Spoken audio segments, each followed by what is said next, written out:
Hello everyone, in today's video I will be narrating stories that I found off of Reddit. If you enjoyed this video, make sure you subscribe to my channel, like this video, and comment something down below. But without further ado, let's get straight into these stories.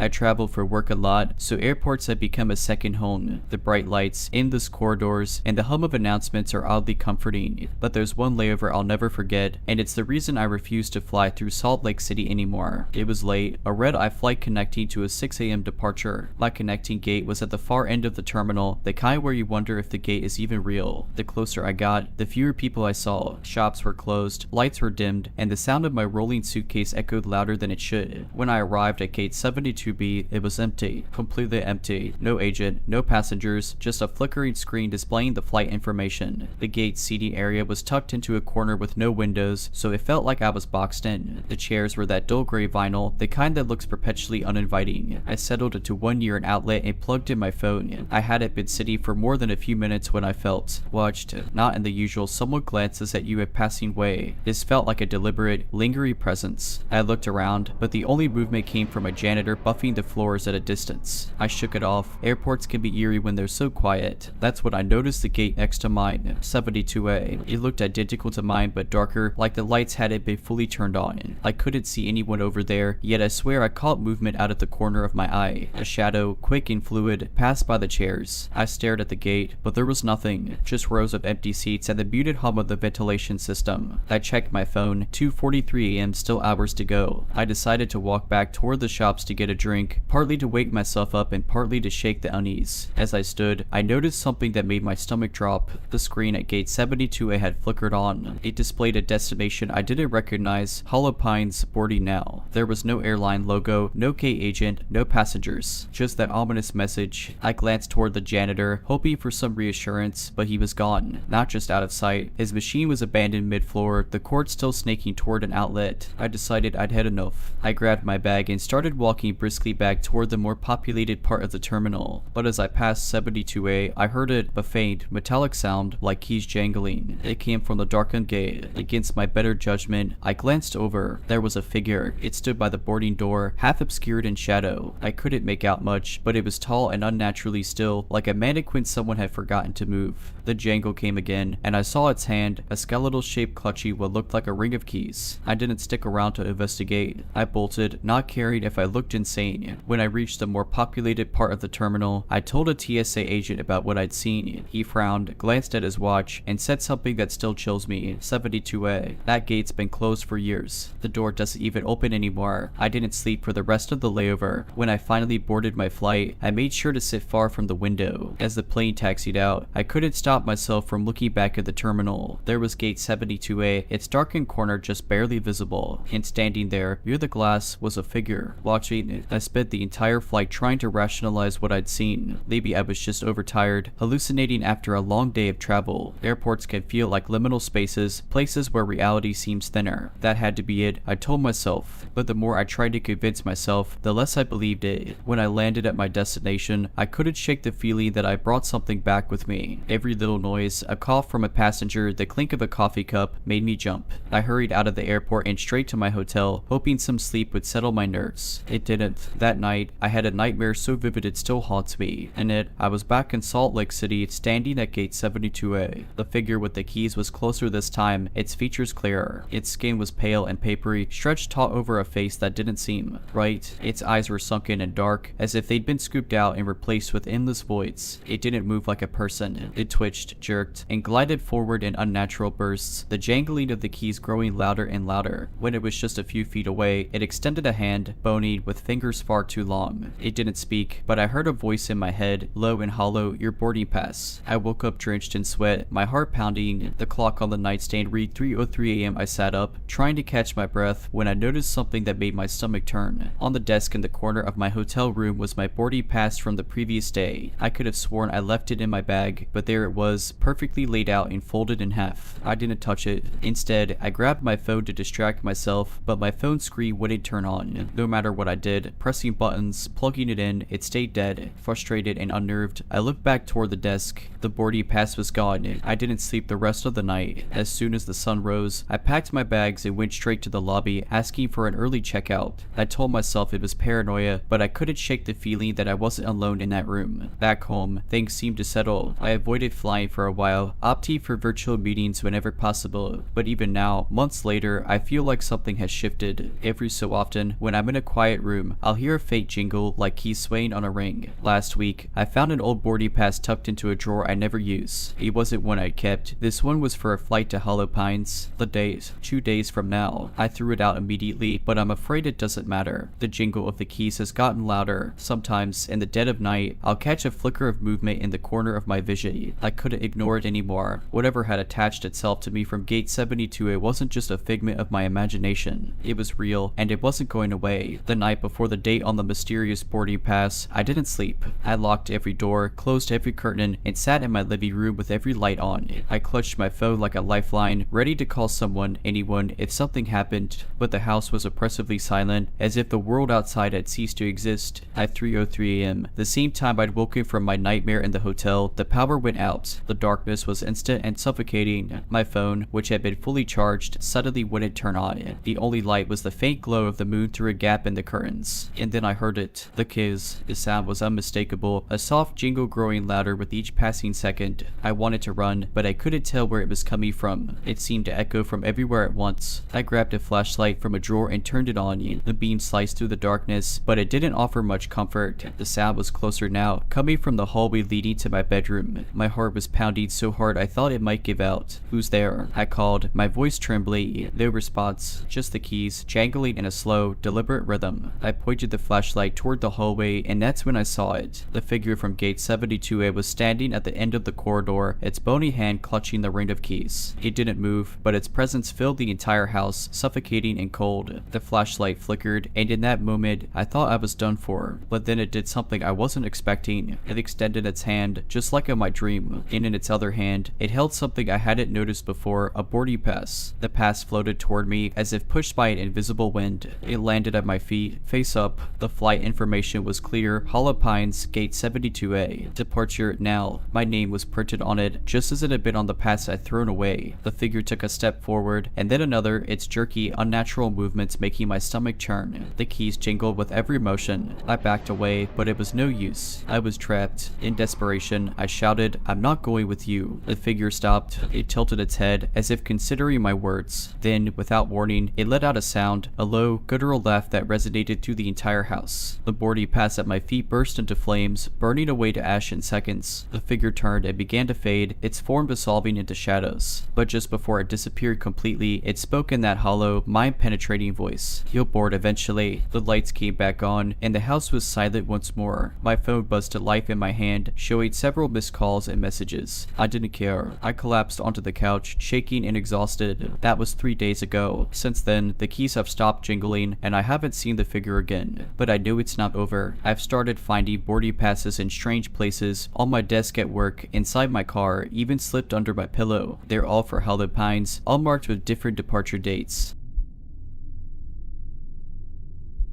This happened a few years ago when I worked as a landscaper for a private estate in a small town. The estate was massive, almost like a small village within itself, with beautifully maintained gardens, stone fountains, and hedgerows that seemed to stretch forever. Most of the grounds were open and welcoming, but there was one section that was always locked, the walled garden. It was a relic from the estate's original design, a high, ivy-covered wall enclosing about an acre of land. The gate to the garden was an old, rusted wrought iron door with a massive padlock. The owner of the estate, an elderly man who rarely left the manor, told me to never worry about it. "Nothing's back there worth your time," he said with a vague wave of his hand. "It's just a place for old memories." For months, I didn't think much about it. The grounds were beautiful and extensive enough to keep me busy. But one day, while trimming hedges along the wall, I noticed something odd. Behind the gate, I could faintly hear the sound of leaves crunching. It wasn't windy, and it wasn't the sound of animals, at least, not any I recognized. It sounded deliberate, like footsteps. I leaned closer, trying to peer through the gaps in the iron gate, but all I could see was dense, overgrown greenery. It wasn't a well-kept part of the property, so I figured it could have been a deer or something similar. I let it go, but the sound stayed with me. Over the next few weeks, I started hearing other noises whenever I was near the garden, whispers, faint and fragmented, like a conversation just out of earshot. One day, I was working near the wall when I heard a distinct laugh, a child's laugh, bright and clear, like it was right on the other side of the gate. By this point, curiosity got the better of me. I asked the estate's caretaker, an older woman named Martha, about the garden. Her face turned pale, and she avoided my eyes. "It's nothing you need to concern yourself with," she said sharply. "Just don't go near it." Her reaction only fueled my curiosity. That evening, as I was finishing up my work, I noticed the gate to the garden was ajar. The padlock dangled from the door, unlocked and swinging slightly in the breeze. I froze. No one ever went back there, and the owner had the only key, at least, as far as I knew. I hesitated, but the whispers started again, louder this time, like they were beckoning me inside. Against my better judgment, I pushed the gate open and stepped into the garden. The air was heavy, damp, and smelled of earth and decay. The garden was overgrown with wildflowers and thick vines, and the sunlight barely pierced through the canopy of trees. It was eerily quiet. No birds, no insects, just the muffled sound of my footsteps on the soft ground. As I ventured deeper, I noticed something strange. The garden seemed larger on the inside than it looked from the outside. I turned around to find the gate, but it was nowhere in sight. The path behind me was swallowed by the greenery. Panic set in, and I started walking faster, calling out for help. That's when I saw them, figures moving through the foliage. Not animals, not people, but shadows that flitted just at the edge of my vision. They didn't make a sound, but I felt them watching me. I ran. I don't know how long I ran, but eventually I burst through the trees and stumbled back onto the estate's lawn. The gate was closed behind me, the padlock securely fastened. My hands were trembling, and my breath came in ragged gasps. The next day, I quit. I didn't bother explaining why. I just packed my tools and left. A week later, I received a letter from Martha. It was short, with just one line: "You're lucky you found your way out." Others weren't so fortunate. I couldn't get the garden out of my mind, even after I left the estate. The whispers, the laughter, the figures, I questioned my sanity daily. At first, I told myself it was just a trick of the mind, that I let my curiosity and exhaustion get the better of me. But then, the dreams started, and in my dreams, I was back in the garden, but it was even larger than before. The overgrowth had been replaced with meticulously kept rows of flowers and perfectly trimmed hedges, but the place was no less suffocating. The shadows were clear in my dreams, tall and possibly thin figures with elongated limbs and faces that seemed to shift and blur if I looked at them too long. They never spoke, but they always moved closer. One night, I woke up covered in dirt, my hands scratched and bleeding as if I'd been digging in my sleep. I checked the locks on my apartment door and windows. They were all secure. How had I gotten outside? Or had I? The dirt didn't feel like it came from my small backyard. It was damp and smelled faintly of that same garden. I tried to move on with my life, but strange things kept happening. I'd find ivy growing along my apartment walls, even though I lived on the second floor. I hear faint whispers when I was alone, though they always stopped the moment I turned to look.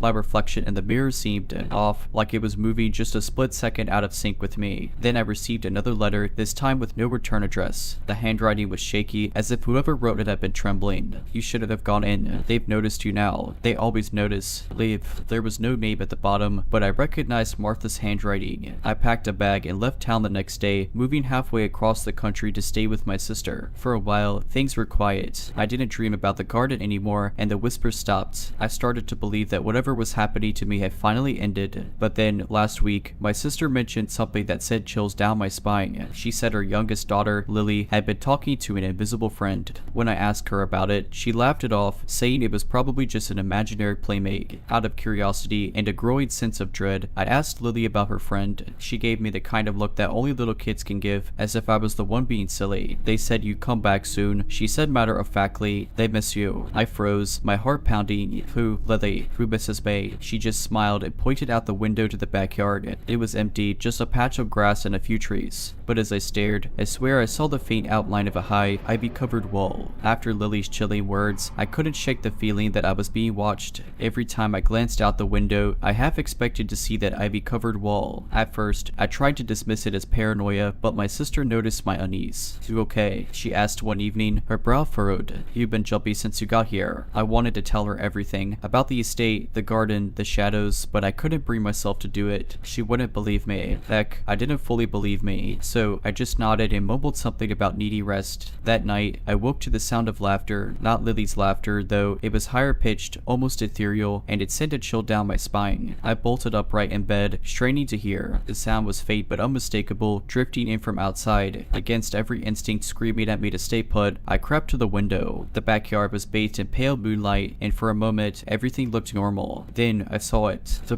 It was there, just as it had been on the estate. Tall, covered in thick ivy, and impossibly out of place in my sister's yard. My breath caught in my throat as I spotted movement near the base of the wall. Shadows, those same elongated figures, slipped between the vines, their blurred faces turned toward the house. I stumbled back from the window, my heart racing. The laughter grew louder, almost mocking, as if they knew I'd seen them. That's when I heard Lily's voice. Though here, her voice was coming from the hallway outside my room. I rushed to the door and yanked it open, expecting to find her standing there. Instead, the hallway was empty. My sister's bedroom door was closed, and the house was silent, except for the whispers that seemed to come from everywhere and nowhere at once. I ran to Lily's room. She was sitting on her bed, staring out the window. The same smile she'd given me earlier was plastered on her face. "They want you to come back," she said without turning around. "You shouldn't have left." I grabbed her and carried her out of the room, my mind racing. I didn't know what I was doing, only that I had to get her away from that window, away from the wall. My sister met me in the hallway, groggy and confused, but I didn't have time to explain. "We need to leave," I told her. Now, to her credit, she didn't argue. Maybe she saw the panic in my eyes, or maybe she heard the whispers too. We bundled Lily into the car and drove to a motel on the edge of town. My sister asked questions, but I couldn't give her any answers that made sense. That night at the motel, I didn't sleep.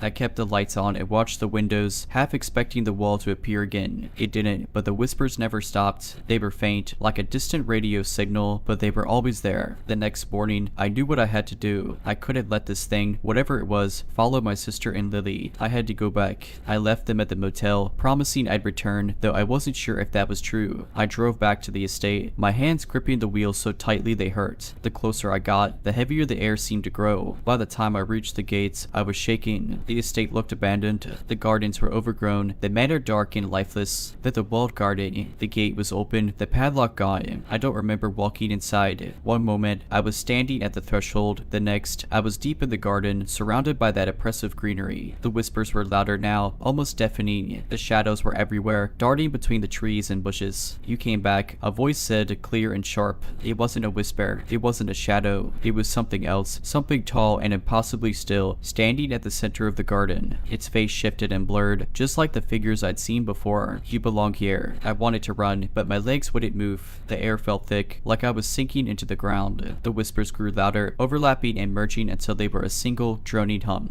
I don't remember much after that. When I woke up, I was lying on the lawn outside the garden, the gate closed and locked behind me. My phone buzzed in my pocket. It was a message from my sister. "We're okay." The whisper stopped. Lily doesn't remember anything. I stared at the gate for a long time before I got back in my car and drove away. I don't know what happened in that garden or why it let me leave, but I know one thing for sure. I'm never going back.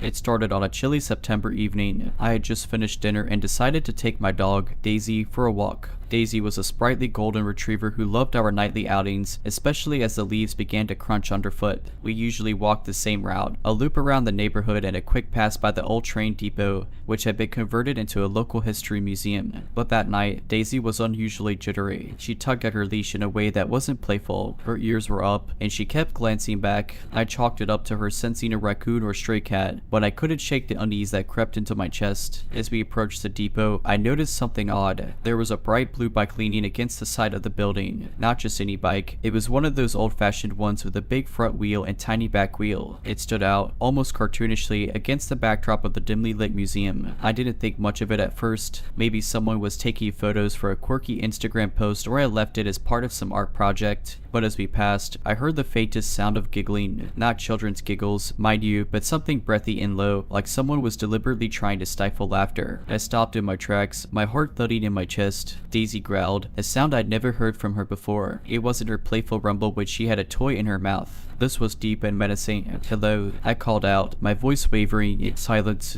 Then, from behind the bike, a shadow shifted. I swear I didn't move like a person. It almost flowed, smooth and unnatural. Before I could process what I was seeing, a figure stepped into the faint light of the depot's lamppost. The person, I think it was a person, was dressed in a tattered suit, but their face was obscured by an oversized mask. It was a crude, papier-mâché thing with exaggerated features painted in garish colors. The mouth of the mask was pulled into a wide grin, but the eyes were were blank, just two hollow, black holes. I froze, unsure if I was looking at some eccentric artist or something more sinister. Daisy barked wildly, straining at her leash as the figure tilted its head, as if studying us. Then it giggled again, louder this time, almost a cackle. I didn't wait to find out what they wanted. "Let's go, Daisy," I whispered, yanking her leash and breaking into a jog. We didn't stop until we were back on my porch. Even then, I couldn't shake the feeling that we were being watched. I glanced back toward the street, half expecting to see that blue bike parked at the end of my driveway, but there was nothing. The next day, I told a few friends about what happened. They brushed it off, saying it was probably some weirdo pulling a prank. I wanted to believe them, but something didn't sit right. A week later, I saw the bike again. This time, it was leaning against a tree on my walking route, far from the depot. There was no one around, no giggling, no figure, just the bike, as if it was waiting for me. I haven't walked that road since. In fact, I moved out of that town altogether a few months later, but sometimes, when I'm out and about in my new city, I'll spot a flash of bright blue in the corner of my eye. It's always just a coincidence, a kid's toy, a parked bike, but my stomach knots every time. Even though I had moved away, the memories of that night lingered like a bad dream. I kept rationalizing it to myself. It was probably some eccentric performance artist or a harmless prank. Yet, deep down, I knew there was something wrong about the entire situation, something that didn't quite fit into the realm of logic. Months went by without incident, and I began to let my guard down. I convinced myself that I was overreacting, that I was safe now, but that sense of safety didn't last. One evening, as I walked home from a nearby park in my new neighborhood, I saw it again, the bike. It wasn't identical, but it was close enough. The same oversized front wheel and tiny back wheel, painted in that glaring, unnatural shade of blue. It was leaning casually against a lamp post on the corner near my apartment building. I stopped in my tracks, heart pounding. Maybe it was just a coincidence. After all, old-fashioned bikes weren't exactly rare. Still, I couldn't bring myself to walk past it. Instead, I took a longer route home, sticking to well-lit streets and crowded sidewalks.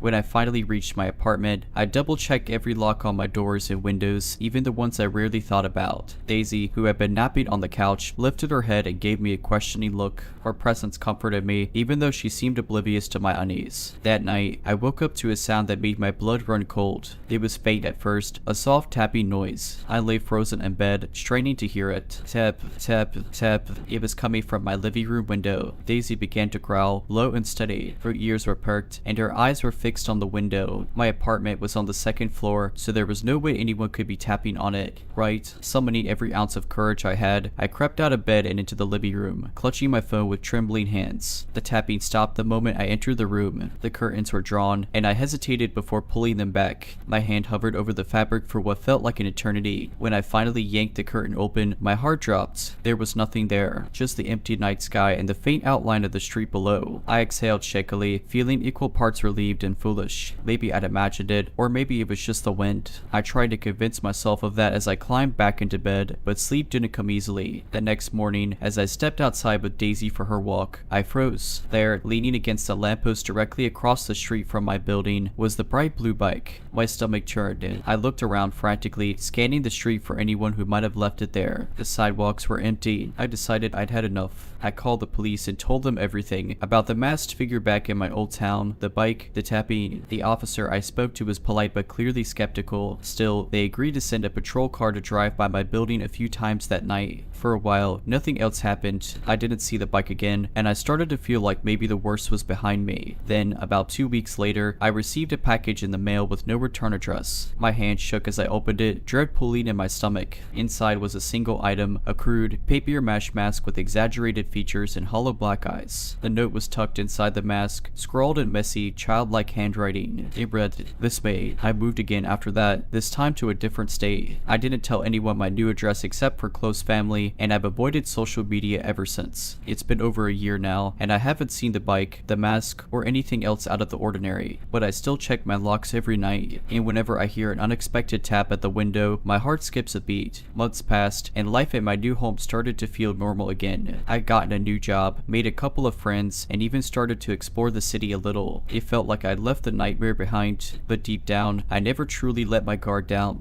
The locks, the curtains, the avoidance of certain streets or times of night, it all became second nature. Then one evening, something happened that reminded me just how fragile my sense of safety was. It was a Friday night, and I had a rare evening to myself. Daisy and I were curled up on the couch, a movie playing in the background while I absent-mindedly scrolled on my phone. I wasn't paying attention at first, but Daisy started growling, softly at first, then louder, her hackles raised. I muted the TV and sat up, heart pounding. The sound of soft laughter floated into the open window. My blood ran cold. The window wasn't directly facing the street, but overlooked a small alleyway that ran between my building and the one next door. I strained to hear, praying it was just someone walking by. The laughter was faint, but it wasn't distant. It sounded like it was coming from below the window. I froze, torn between slamming the window shut and staying completely still, hoping whoever it was would move on. Daisy let out a sharp bark, her focus fixed on the window. I decided I couldn't wait. Moving as quietly as I could, I approached the window and peered out. The alley was dimly lit, but I could make out the shape of someone standing just below. They were leaning casually against the brick wall, illuminated by the faint glow of a street lamp.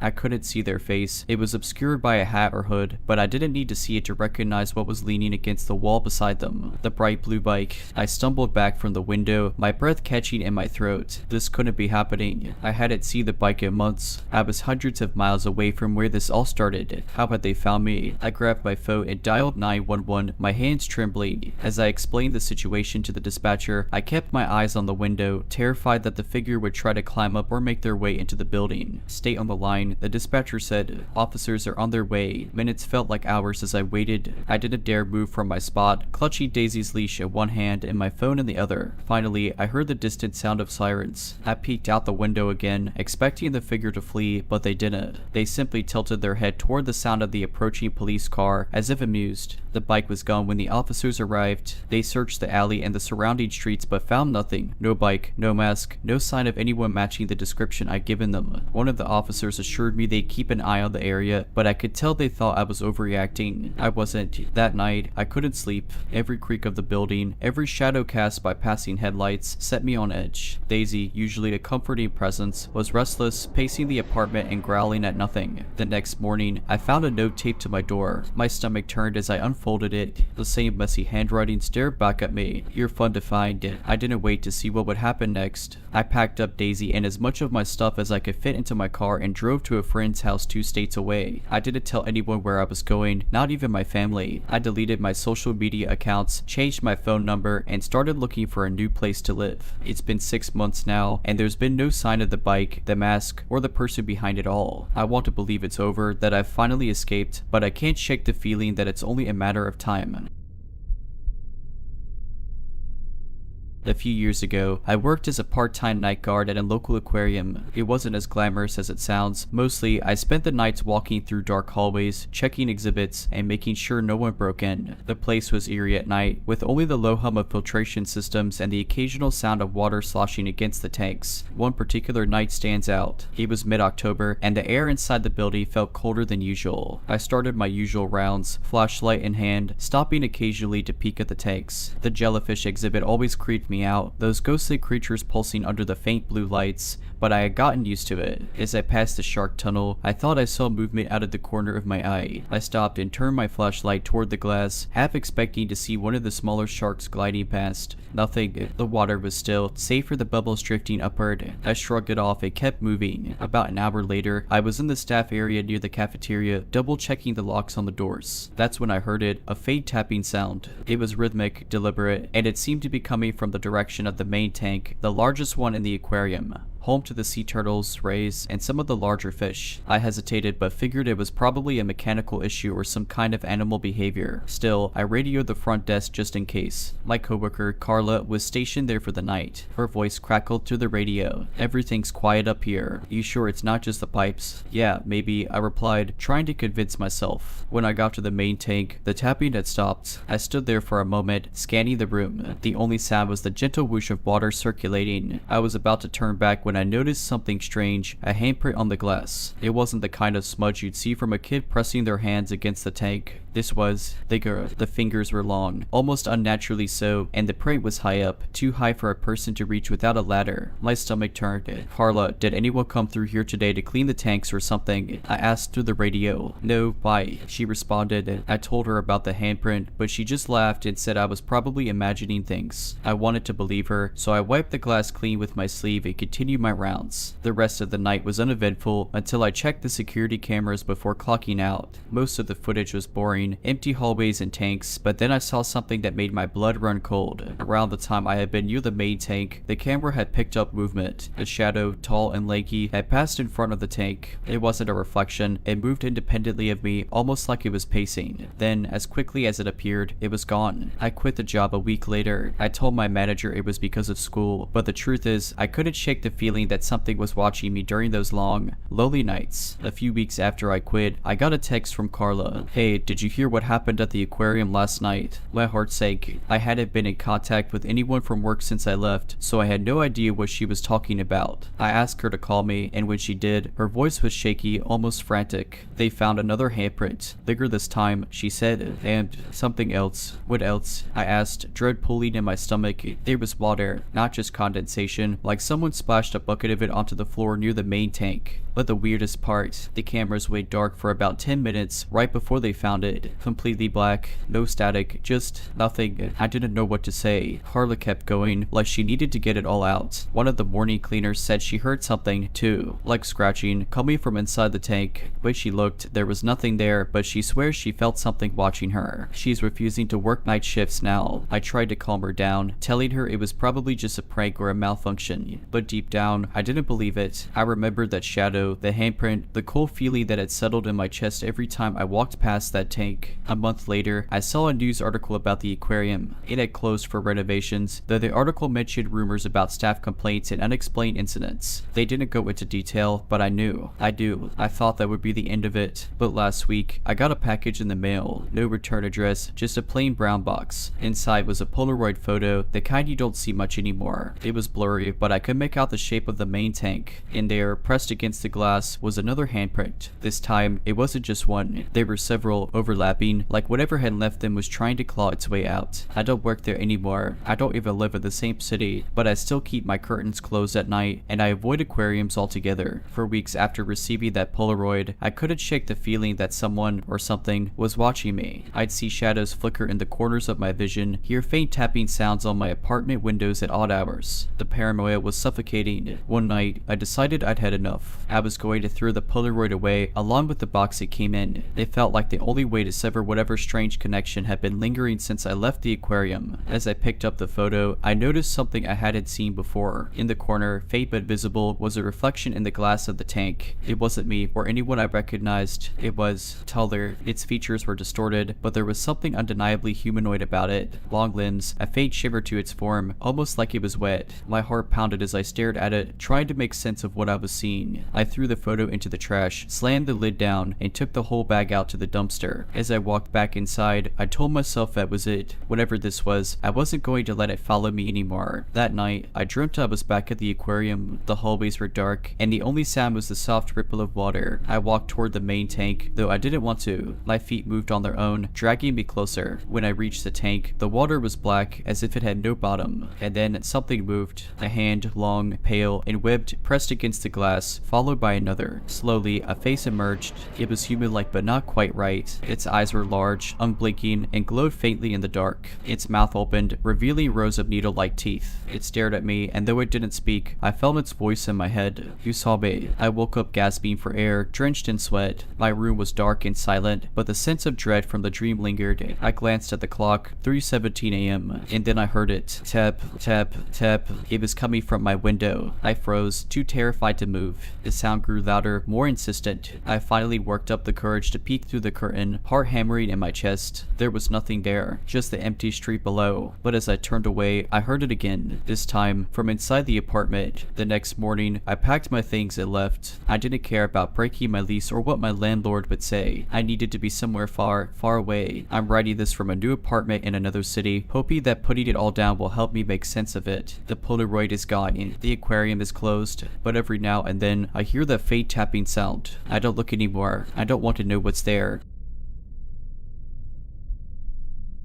About 10 years ago, I was a broke college student desperate for cash. I took whatever odd jobs I could find, and one of them was a temporary gig at a massive warehouse on the outskirts of town. It wasn't sketchy at first, just some late night inventory work for a week. The pay was decent, and the hours fit my schedule, so I signed up. The warehouse was enormous, with rows and rows of metal shelving stretching up toward the ceiling. During orientation, the manager, a no-nonsense woman named Carla, handed me a map and told me I'd mostly be working in the northern wing, which was less used. She stressed that we should stay in our assigned zones and not wander. When I asked why, she gave a vague response about safety protocols and liability. It seemed reasonable enough at the time. The first 2 nights were uneventful. I'd scan barcodes, check inventory, and occasionally hear the other workers chatting in the distance. The warehouse was eerily quiet, but I chalked it up to my overactive imagination. On the 3rd night, I was working alone in the northern wing when I started hearing faint tapping noises. At first, I ignored it, assuming it was just the building settling or one of the forklifts moving in the distance. But the tapping grew louder, more deliberate, like someone knocking on the metal shelving a few aisles away. I called out, thinking it might be one of my coworkers messing around. Hello, is someone there? No response. Feeling a little unnerved, I went back to work, trying to brush it off. But then, as I turned to grab a clipboard I'd set down, I caught movement out of the corner of my eye, just a shadow darting across the end of the aisle. My heart started racing, but I told myself it was probably nothing. Maybe one of the overhead lights flickered. I kept working, but the unease wouldn't go away. The tapping started again, this time closer. I finally decided to check it out.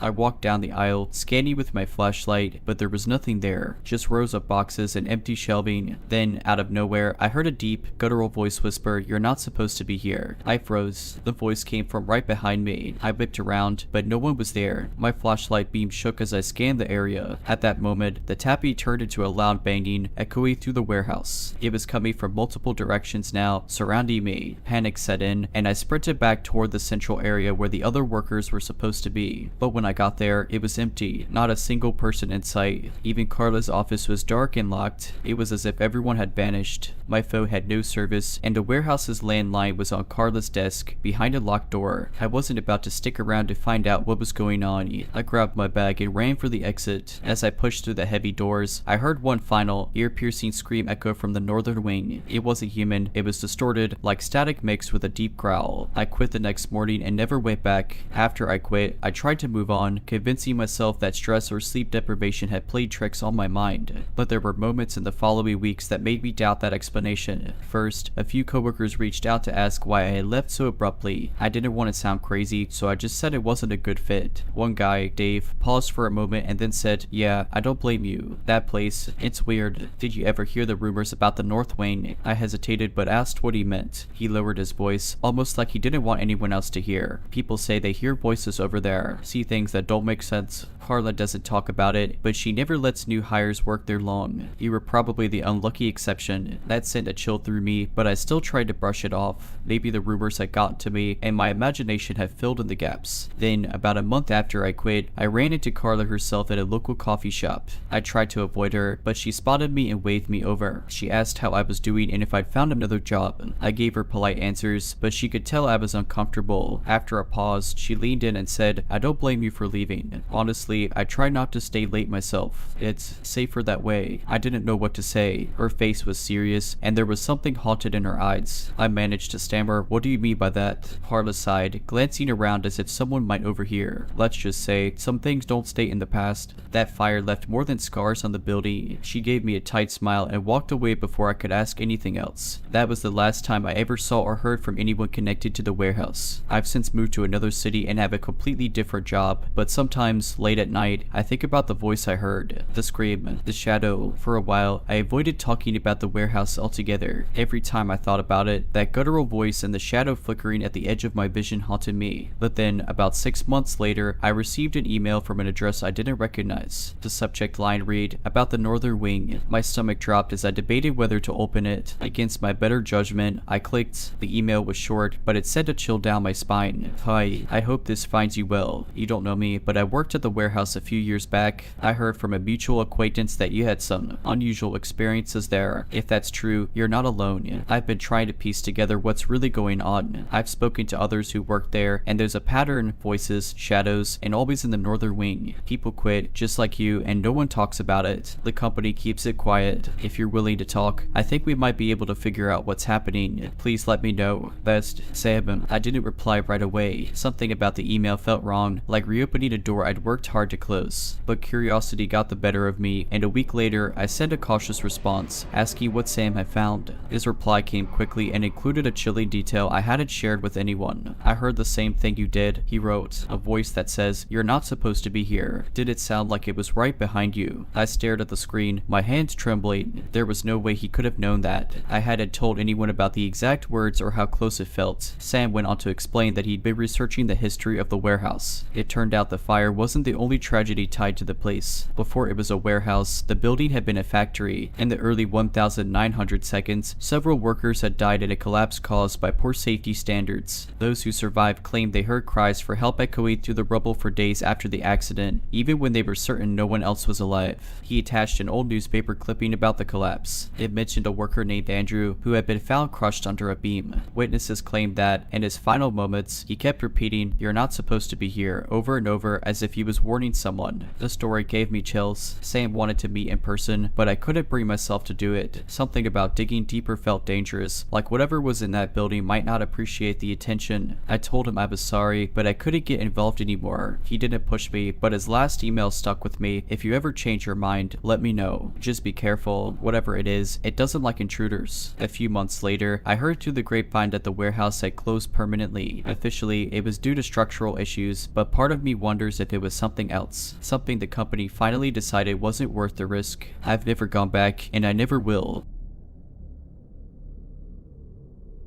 My job was mainly digitizing old documents, faded photos, handwritten ledgers, and letters donated by families in the area. The society rented out the bottom floor of an old bank building, the kind with high ceilings and decorative crown moldings. My workspace was in a cramped back room that housed our archive vault. The vault wasn't what you'd imagine, no dramatic spinning lock or piles of gold coins. It was a reinforced room where they stored fragile paper records and temperature-controlled cabinets. It had one heavy metal door, which always gave me the creeps because it locked automatically if it closed all the way. One afternoon, I was cataloging some 1920s school attendance records. The vault was unusually warm that day, and I was annoyed because the HVAC system controlling the humidity had been acting up all week. I left the vault door slightly ajar, propping it with a thick binder. I had been working for about an hour when I heard it, a soft, steady tapping like fingernails on glass. I froze, my hands hovering over a stack of documents. The tapping came again, rhythmic and deliberate. It wasn't loud, but it sounded close. The vault didn't have windows. In fact,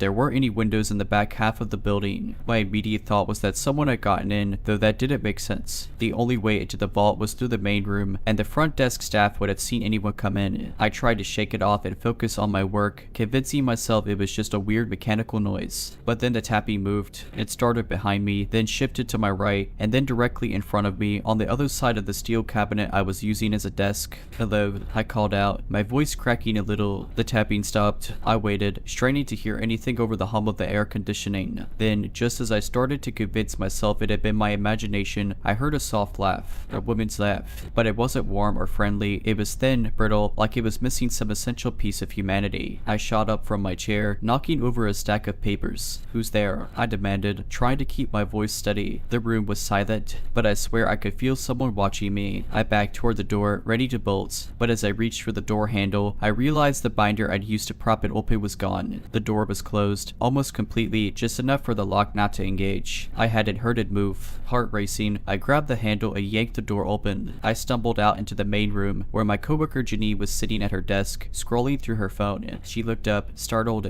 "You okay? You look like you've seen a ghost," she said. I didn't answer. I just gestured toward the vault and muttered, "Someone's in there." Jenny frowned and followed me back. Together, we checked every corner of the vault. Nothing. No sign of anyone. No binder. No explanation for the tapping or the laugh. The next day, the maintenance guy found the binder inside one of the sealed cabinets. He swore up and down that it would have been impossible for it to get in there without someone opening the cabinet manually. A few weeks after I quit, I couldn't shake the lingering unease. Something about that experience felt unfinished. I told myself it was just a coincidence, just an overactive imagination amplified by the isolation of working alone. But I'd also heard whispers from other employees about the vault before I left, stories they'd laughed off as small town gossip. Now I wondered if there was more to that yet. One one evening, after too much wine and a little too much courage, I decided to do some digging. The Historical Society kept its own records, so I knew where to look. I still had a key to the building. Janine had forgotten to collect it, and I used it to let myself in late that night. The place was unsettlingly quiet without the buzz of daytime activity. I felt like an intruder, even though I technically still had access. I went straight to the records room, flipping through files related to the building itself. Most of it was dry: blueprints, old photographs, a few notes on its history as a bank. Then I found something that made my blood run cold: a newspaper clipping from the 1930s. It was about a woman named Eliza Pritchard, a bank employee who had gone missing. The article speculated that she had stolen a large sum of money before disappearing. Her coworkers had claimed she was acting strangely in the weeks leading up to her disappearance, hearing things no one else could and accusing others of watching her. She was never found. I sat there, staring at the grainy black and white photo of Eliza. Her face was blurred, but her eyes seemed to follow me. The article mentioned that she had last been seen in the bank's vault, the very vault where I had heard that laugh. I tried to shake off the chill creeping up my spine. Maybe it was all just a coincidence, I told myself. But as I was about to close the folder, I noticed a handwritten note tucked behind the clipping. It wasn't dated, but the handwriting looked much more recent. It read, "The tapping started again. I hear her laughing at night. I don't think she ever left." I left the file exactly as I'd found it, my heart pounding. As I locked the building behind me, I swore I'd never set foot in there again. But here's the thing, it didn't stop. Even after I quit, I'd wake up in the middle of the night, convinced I could hear that same brittle laugh echoing in my head. Sometimes, I'd hear fate tapping at my bedroom window, even though I lived on the second floor. I've moved twice since then, but every now and then, I still feel it, the sensation of someone watching me, just out of sight. It's always worse at night, when everything is quiet. I don't know what Eliza wanted, or why she chose me, but I can't shake the feeling that I accidentally let something out of that vault. And if that's the case, I hope to God she never finds me. I wish I could tell you that after moving twice, things got better, that the strange sensations, the tapping, and the inexplicable laughter faded over time. But they didn't. If anything, they grew stronger. A few months ago, I was staying late at my new job, sorting through old company records in yet another dimly lit office building. I hadn't told anyone about my experience with the vault. I didn't want to sound unhinged. But late that night, as I sat alone under flickery fluorescent lights, I heard it again, the faint, rhythmic tapping. I froze, my pen hovering over a stack of papers. My rational brain tried to come up with an explanation. Maybe the HVAC system was acting up, or a tree branch was brushing against a window. But deep down, I knew better. It was the same tapping, the same pattern I'd heard back in the vault. I tried to ignore it, focusing on my work, but the sound grew louder. It started behind me, then shifted to my left. Then it stopped, replaced by the familiar brittle laugh. Not again, I whispered to myself, trying to keep calm. I grabbed my bag and practically ran out of the office, leaving the lights on behind me. I didn't even bother locking up. I just needed to get out. The walk to my car felt like a nail. Every shadow seemed to stretch toward me. Every rustling leaf sounded like footsteps. I couldn't shake the feeling that I wasn't alone. When I finally reached my car, I jumped in and locked the doors, breathing hard. I turned on the engine, and the headlights illuminated the empty parking lot. Empty, except for a faint figure standing at the far end. A woman.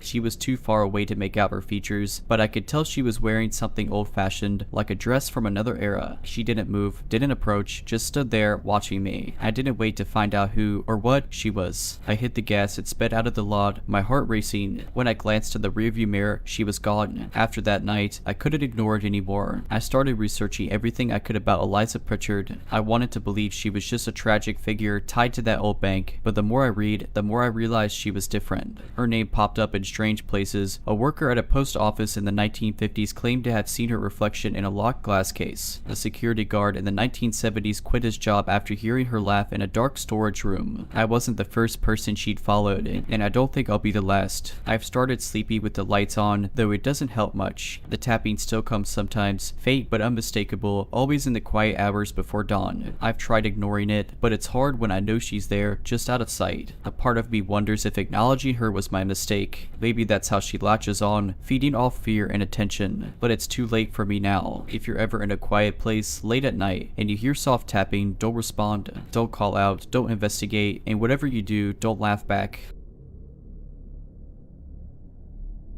Last summer, I went to an estate sale on a whim. It was held at an old brick house just outside town. Nothing extraordinary, but large enough to pique curiosity about what treasures might be hidden inside. I'm not a collector of anything in particular, but I love the odd knick-knack, and there was a buzz around town about the mysterious collection the owners had left behind. The sale was well organized. Each room in the house had tables arranged with items for sale. The living room was filled with books, the kitchen with vintage cookware, and the bedroom displayed an array of antique jewelry and clothing. But it was the dining room that drew me in. There, propped on an easel, was a large oil portrait of a woman. She looked like she was from the 1920s, with her dark bob hair and a string of pearls that seemed to gleam against the deep green of her dress. Her eyes were striking, piercing, like she was staring right through you. I couldn't tell if it was the skill of the artist or just an optical illusion, but her gaze followed you no matter where you stood. I don't know why I bought it. I'm not usually into portraits, especially not ones that stare you down, but something about it felt magnetic. The price was ridiculously low, almost as if they wanted to get rid of it. I paid in cash and brought it home that same afternoon. At first, it was just a conversation piece. My friends joked about how haunted it looked, and I laughed along, though part of me wondered if they were right. After a few days, though, things started to feel off.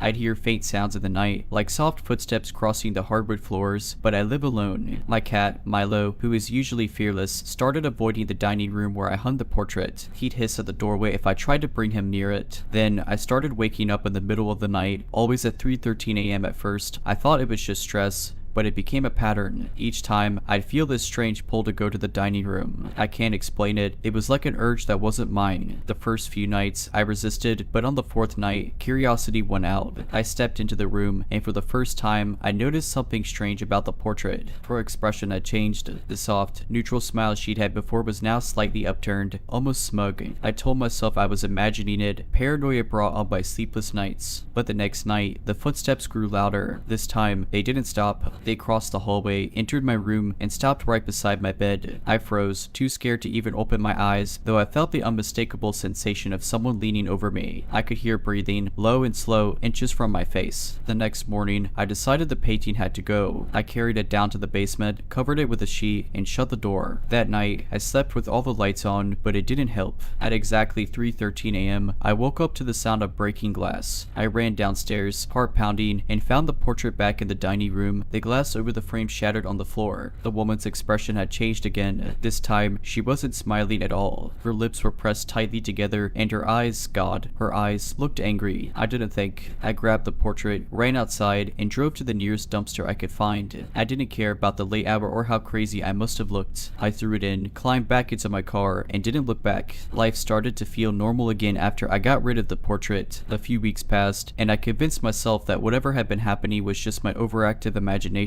But then, something happened that brought the fear rushing back. It started small. A package arrived at my door one afternoon with no return address. I assumed it was a delivery mix-up, but when I opened it, my stomach dropped. Inside was a photo of the portrait, just the woman's face, cut out from what looked like an old photograph. Her expression was different yet again. This time, her eyes seemed wider, almost manic, and her lips curled in a mocking smirk. I threw the photo away immediately, but I couldn't shake the unease. Who had sent it? How did they know about the painting? And why would anyone go out of their way to send me something like that? That night, I double-checked all the locks in my house before going to bed. Milo was unusually clingy, curling up beside me and refusing to leave my side. I tried to calm myself, telling myself it was just a weird prank. But at 3:13 a.m., I woke up again. This time, it wasn't the sound of footsteps or breaking glass. It was the distinct feeling of pressure on my chest, like something heavy was sitting on me. I couldn't move, couldn't breathe, and when I opened my eyes, I saw her. The woman from the portrait was there, sitting on the edge of my bed, her face inches from mine. Her eyes were wide and unblinking, and her lips were twisted into a cruel smile. She didn't say anything, but I felt an overwhelming sense of malice radiating from her. I don't know how long I was frozen like that, seconds, minutes. It felt like an eternity, and then, just as suddenly as she appeared, she was gone. The weight lifted, and I could move again. Milo was nowhere to be seen, but I could hear him hissing and growling from somewhere in the house. I didn't sleep for the rest of the night. The next morning, I packed a bag and left. I didn't tell anyone where I was going. I just drove until I found a cheap motel a few towns over. I stayed there for a week, trying to figure out what to do. Part of me wanted to believe it was all in my head, but the fear was too real to ignore. When I finally returned home, the house felt different. The air was heavier, and the shadows seemed darker. Milo wouldn't come inside, no matter how much I coaxed him. I spent that first night on the couch, too scared to sleep in my bedroom. And, of course, at 3:13 a.m., I woke up again. This time, I heard a faint tapping sound coming from the basement. It was slow and rhythmic, like someone lightly knocking on the walls. My heart raced as I crept down the stairs, armed with nothing but my phone flashlight. The tapping grew louder as I approached the basement door. When I opened it, the tapping stopped. I hesitated at the top of the stairs, shining the light into the darkness below, and that's when I saw it. The portrait was back. It was sitting in the middle of the basement floor, completely uncovered, and the woman's face was different yet again. Her eyes were fixed on me, her smile wide and malicious. Written across the canvas, in what looked like deep red paint, were the words, "You can't get rid of me." I slammed the door and ran out of the house, not stopping until I was back in my car. I don't remember much of the drive, but I ended up at a friend's house across town. I told them everything, and they didn't hesitate to let me stay. That was 6 months ago. I haven't been back to the house since. I put it on the market, but so far, no one's shown much interest. I don't blame them, and even just thinking about that place makes my skin crawl. As for the portrait, I don't know how it found its way back, and I don't want to know. All I can hope is that whoever ends up buying the house doesn't find it. I tried to move on, and I rented a small apartment on the other side of town and filled it with light, lamps, candles, anything to keep the dark corners at bay. Milo adjusted quickly and seemed happier there, which gave me some relief. I even started therapy, hoping to rationalize the fear that still gripped me. But deep down, I knew this wasn't something therapy could fix. About a month after I moved, I received a call from my real estate agent. They were excited. They'd found a buyer for the house, someone who didn't seem deterred by the old brick exterior or the slightly eerie atmosphere. I felt a rush of relief. If the house was sold, maybe I could finally close this chapter of my life. But then the agent mentioned something odd. When I did the final walkthrough, I noticed an old painting in the basement. They said, "I thought you cleared everything out." My stomach dropped. "Hi, I don't remember leaving anything behind." I stammered, my voice barely steady. "What did it look like?" "It's just a portrait of a woman," they replied casually. "A little creepy, honestly. Her eyes follow you around the room." I was going to get rid of it, but the buyer saw it and said they wanted to keep it. Said it adds character to the house. I couldn't breathe.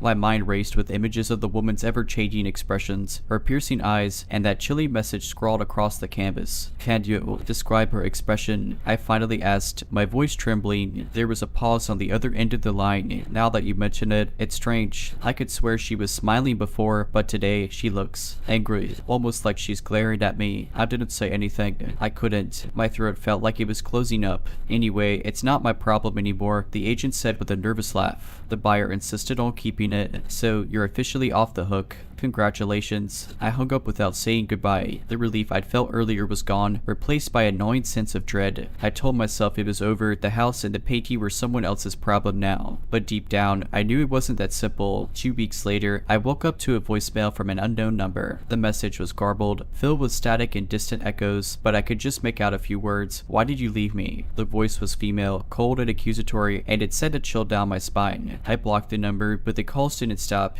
They came at all hours, sometimes with nothing but heavy breathing, other times with that same chilly voice repeating the question, "Why did you leave me?" I changed my number. It didn't help. The calls kept coming. Then, one night, I came home from work to find my front door slightly ajar. My heart pounded as I stepped inside, clutching my keys like a weapon. The apartment was eerily quiet, and everything looked normal until I stepped into the living room. The portrait was there, leaning against the wall. The woman's face was twisted into an expression of pure rage. Her eyes burned with malice, and her mouth was open in a silent scream. I ran out of the apartment. It didn't stop until I was in my car, Milo clutched tightly in my arms. I didn't know where to go, but I couldn't stay there. I drove aimlessly for hours, eventually pulling into the parking lot of an all-night diner. I sat there, shaking, trying to figure out what to do. I ended up calling the only person I could think of, my friend Kate, the one who let me stay with her after the first incident. She didn't hesitate to let me crash at her place again. But when I arrived, Milo's still in tow. I couldn't bring myself to tell her the full story. I just said there had been a break-in and left it at that. The portrait didn't follow me to Kate's, at least not physically, but the dream started that night. Every time I closed my eyes, I saw the woman's face. Sometimes she was smiling, sometimes screaming, sometimes staring at me with that same accusatory glare. No matter how much I tried to shake it off, I woke up at 3:13 a.m. every single night, drenched in sweat and gasping for air. It's been 3 months since the portrait showed up in my apartment. I haven't been back there, and I don't plan to, but the calls and the dreams haven't stopped. Every so often, I wake up with the feeling that someone is standing over me, watching, waiting. I've thought about going back to the house, about confronting whatever this is, but I'm terrified of what I might find. For now, I'm just trying to keep moving, keep running, but deep down, I know I can't run forever.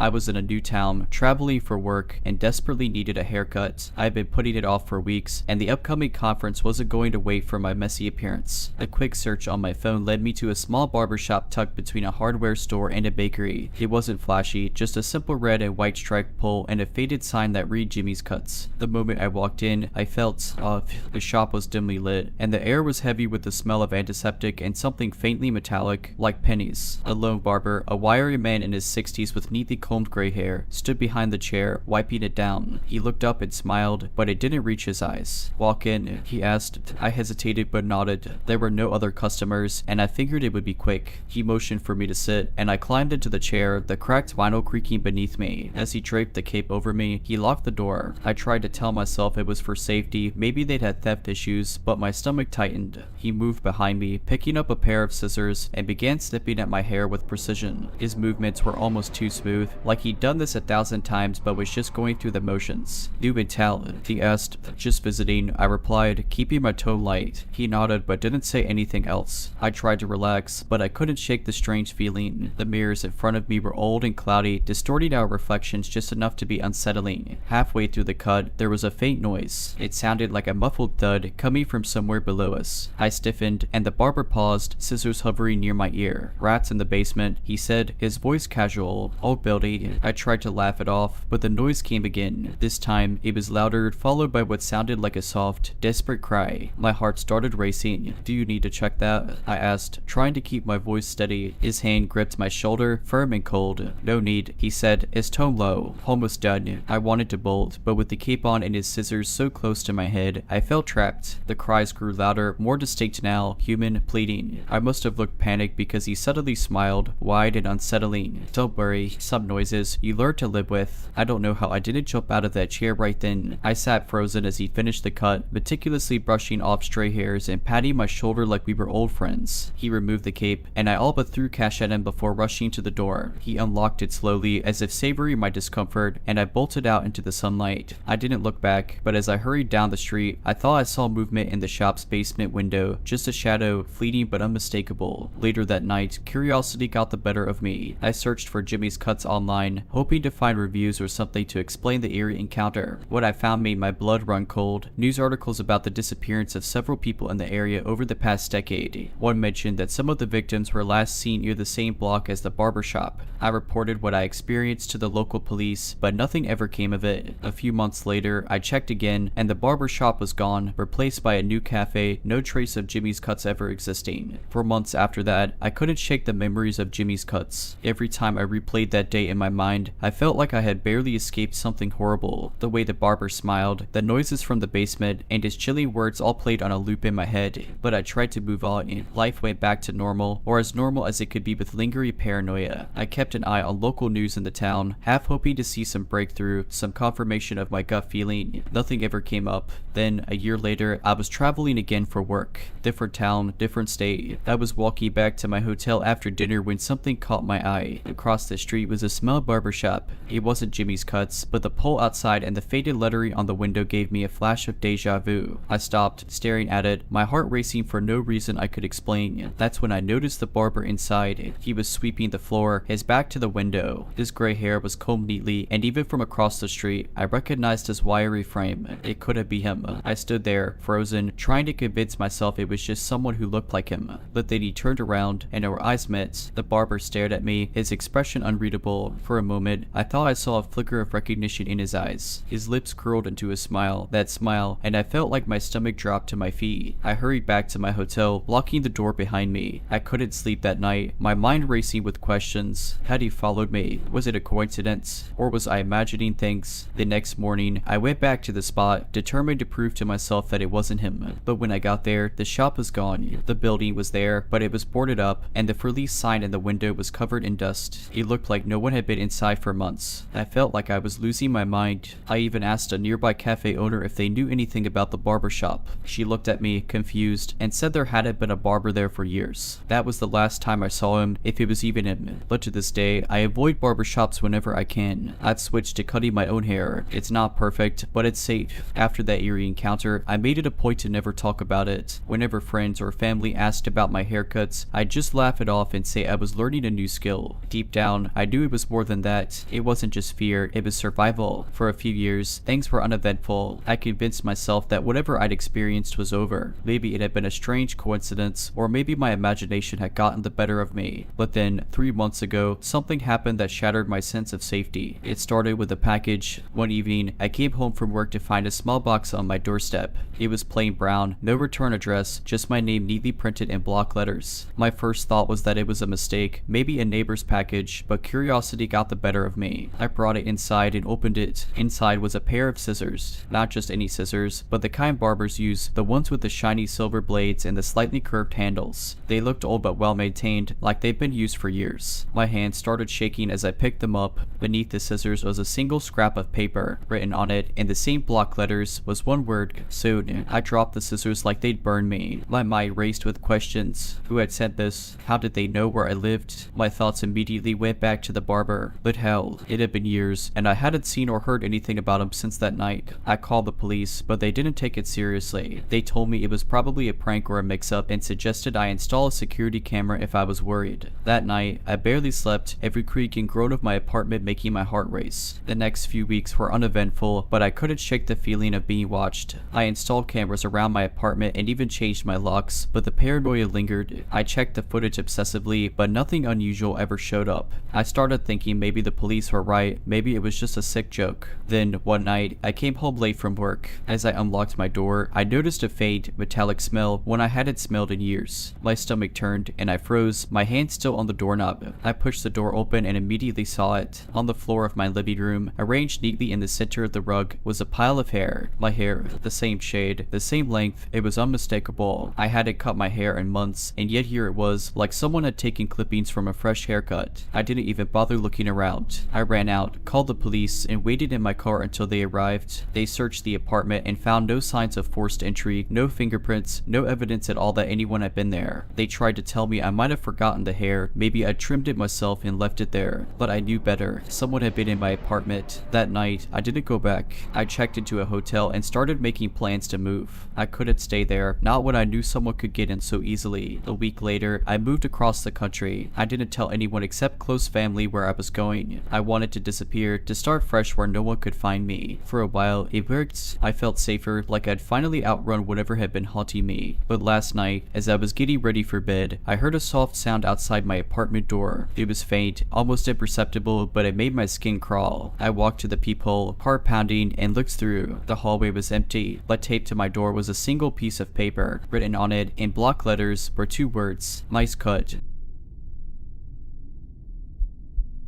This happened when I was 16, and it still makes my skin crawl. My hometown was small, surrounded by fields and cut in half by a set of train tracks. On one side were the schools and the neighborhoods, on the other, a few businesses and the old factory that had been shut down for decades. To save time walking, most kids used the pedestrian tunnel under the tracks, a graffitied, dimly lit stretch of concrete that always smelled like mildew. It was late fall, and the days were already short. I was coming back from my friend Jenna's house on the business side, heading home after losing track of time. It was just after dusk, the streetlights flickering on as I approached the tunnel. The tunnel felt different that night, quieter, like the world on either side of it had been muted. I told myself I was being silly. I just needed to walk through and get home. The moment I stepped in, I saw it, a single balloon floating in the middle of the tunnel. It was bright orange and tied to a string. It's not wrapped around a rusty bolt sticking out of the concrete wall. I froze for a second. Balloons were unusual. Kids sometimes played pranks, but this one looked off. It was too clean, too new, almost glowing under the flickering light. Shaking off the unease, I kept walking, passing it as far to the side as I could. Halfway through, I heard a sharp snap. My head whipped around, and I saw the balloon string had come loose. The balloon was drifting toward me, slowly, like it had a mind of its own. My first thought was, it's just the wind, except there was no breeze. The air was still, damp, and heavy. I hurried my pace, my shoes slapping against the wet concrete. The balloon picked up speed too, gliding in my direction. My heart was pounding, but I forced myself to look back. The balloon was right behind me now, but that wasn't the worst part. Underneath the tunnel's dim light, I saw the shadow it cast on the wall. It wasn't the shadow of a balloon. The silhouette was tall and human-like, its head tilted unnaturally to one side, arms hanging at odd angles. It flickered as the balloon drifted closer, like it was struggling to fully exist in the space. I broke into a run, the sound of my own breath echoing in my ears. The exit was so close, the streetlights just a few feet away. As I reached the end, I felt something tug at my jacket, just lightly, like a hand brushing against the fabric. I stumbled out into the open air and spun around. The balloon was gone. The tunnel was empty. I stood there, shaking, trying to catch my breath. For weeks after, I avoided the tunnel, even if it meant adding 20 minutes to my walk. Eventually, curiosity got the better of me, and I asked Jenna about it. She gave me a strange look and said, "Who didn't hear? A kid got hit by a train there a couple of years ago. People say he was carrying balloons for his sister's birthday when it happened. I haven't been back to that tunnel since." For years, I avoided anything that reminded me of that night. The sound of trains, damp tunnels, even balloons. The experience stayed with me, but I convinced myself that maybe I had imagined the shadow, that my brain had tricked me in the panic of the moment. That all changed last month. I'm 24 now, and my parents still live in the same town. I moved away for college and started a new job, but I came back for a weekend visit. One afternoon, my mom asked me to run an errand to the pharmacy on the business side of town. I almost said no. I didn't want to be anywhere near that tunnel, but it was broad daylight, and I told myself it would be fine. The tunnel was still there, looking just as grimy and foreboding as ever. I hadn't stepped foot inside it since that night, but now, in the sunlight, it seemed harmless. I took a deep breath and walked in. The tunnel was exactly as I remembered, the smell of mildew, the faint graffiti on the walls, and the oppressive silence. Halfway through, I slowed down. I don't know why, but something felt wrong, and then I saw it. An orange balloon. It wasn't in the middle of the tunnel this time. It was tied to the same rusty bolt in the wall, just like before. My stomach dropped. The knot on the string looked identical, and the balloon itself was impossibly pristine. My rational mind screamed at me to leave, but my legs wouldn't move. Before I could force myself to run, I heard it, the faint hissing sound, like air escaping from a tire. Slowly, the balloon began to deflate, crumpling in on itself. But as it shrank, the shadow returned. It flickered on the wall, clearer this time. It was the same figure as before, tall, misshapen, and impossibly wrong. Its limbs bent and shifted unnaturally, like it was struggling to hold itself together. But this time, the shadow moved toward me without the balloon. I turned and sprinted, nearly tripping over my own feet. The hissing sound grew louder, followed by something else, a voice. Why didn't you help me? It was faint, barely more than a whisper, but it was there. I didn't stop running until I was out of the tunnel and across the street. When I finally dared to look back, the tunnel was empty. The balloon was gone. I don't know what it wanted from me. I don't know if it was the spirit of the boy who had died there, or if it was something darker, using his story to lure people in. But I do know this. Whatever it was, it remembered me. I told my parents what happened, and they didn't laugh. My dad, who's always been skeptical of anything supernatural, said, "We'll take the long way from now on. I don't plan to go back to that tunnel, ever." I wish I could say that was the end of it, but things have gotten worse. A few weeks after I saw the shadow again, I started noticing strange things happening in my apartment. At first, it was small stuff, lights flickering, a faint tapping on the windows even though I live on the 3rd floor. I chalked it up to old wiring and overthinking, but then the balloons started showing up. The first one appeared on a random Thursday. I was leaving for work when I found it tied to the railing outside my apartment door. It was orange. I tried to convince myself it was some kind of coincidence. Maybe a kid in the building had left it there, but when I checked with my neighbors, no one knew anything about it. The next one showed up 2 days later, this time inside my apartment. I had just come home from running errands when I saw it floating in the corner of my living room, perfectly still. My heart stopped. I knew I hadn't left it there, and my door had been locked when I got home. I stood frozen in the doorway, staring at it, until I finally forced myself to step inside. I grabbed a knife from the kitchen and popped the balloon. The sound echoed through the room, unnaturally loud. My ears rang for a moment, and then everything went silent. Not the normal kind of quiet, but the same oppressive silence I felt in the tunnel. I slept with the lights on that night. The final straw came a week later. I was getting ready for bed, brushing my teeth in the bathroom, when I heard a faint hiss. My heart sank. I turned around slowly, and there it was, another orange balloon, floating in the hallway behind me. I stared at it, too terrified to move. move. And then, in the mirror behind me, I saw the shadow. It wasn't just on the wall this time, it was standing directly behind me. Its head was tilted at that same unnatural angle, and its limbs twitched as if they were struggling to stay upright. Its reflection didn't move when I turned around, it just stared at me through the glass, even though there was nothing behind me in the hallway. That was it. I grabbed my phone and left the apartment, not even bothering to lock the door. I spent the night at a friend's place, shaking and barely able to explain what had happened. The next morning, I called my landlord and told him I was moving out. I didn't care about breaking the lease or losing my security deposit, I just needed to get out. I stayed with my parents for a while after that, but I still don't feel safe. Even now, I sometimes feel like I'm being watched. Every once in a while, I'll see something out of the corner of my eye, a flash of orange, a flickery shadow. I don't know if it followed me or if it's just my imagination, but I can't shake the feeling that it's not over.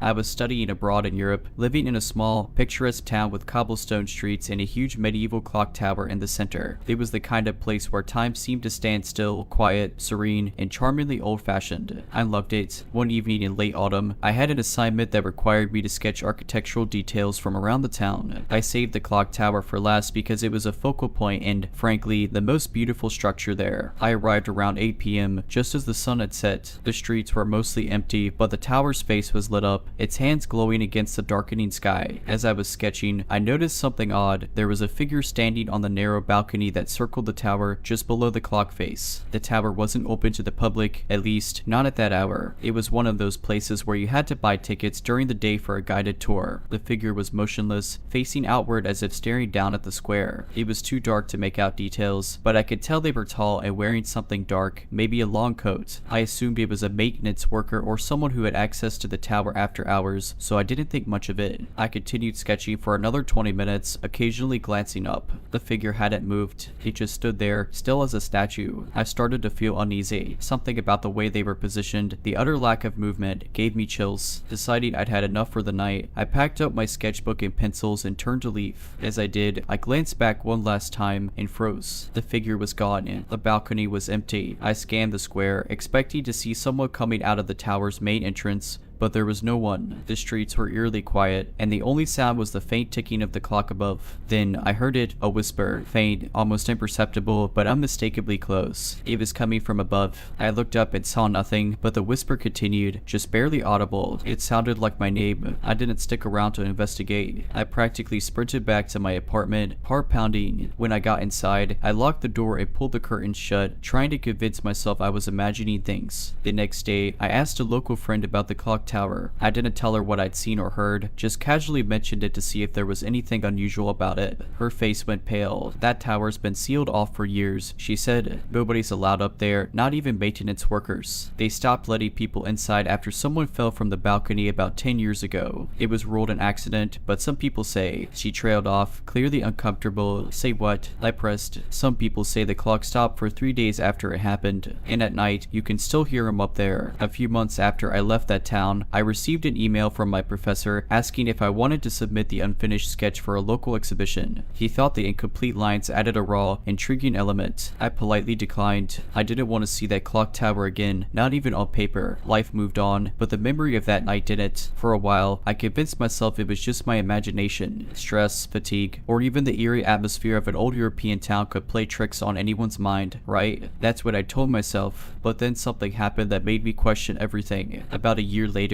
I was back in my home country, working part-time at a local art gallery. One evening, as I was closing up, a man came in just before we locked the doors. He was tall, wearing a dark coat, and had an almost unnervingly blank expression. "I heard you studied abroad," he said, his voice low and calm. I nodded, uneasy. "Yes, in Europe. How did you know that?" He didn't answer. Instead, he reached into his pocket and pulled out a folded piece of paper. He placed it on the counter and slid it toward me. "I think this belongs to you," he said. My heart sank as I unfolded it. It was my unfinished sketch of the clock tower, the one I had left in my apartment overseas, abandoned and forgotten. Every detail was exactly as I had drawn it, down to the faint pencil marks where I'd erased and redrawn parts of the balcony. But there was something new on the paper, a tiny, dark figure drawn in the exact spot where I had seen the person standing that night. I looked up, but the man was already gone.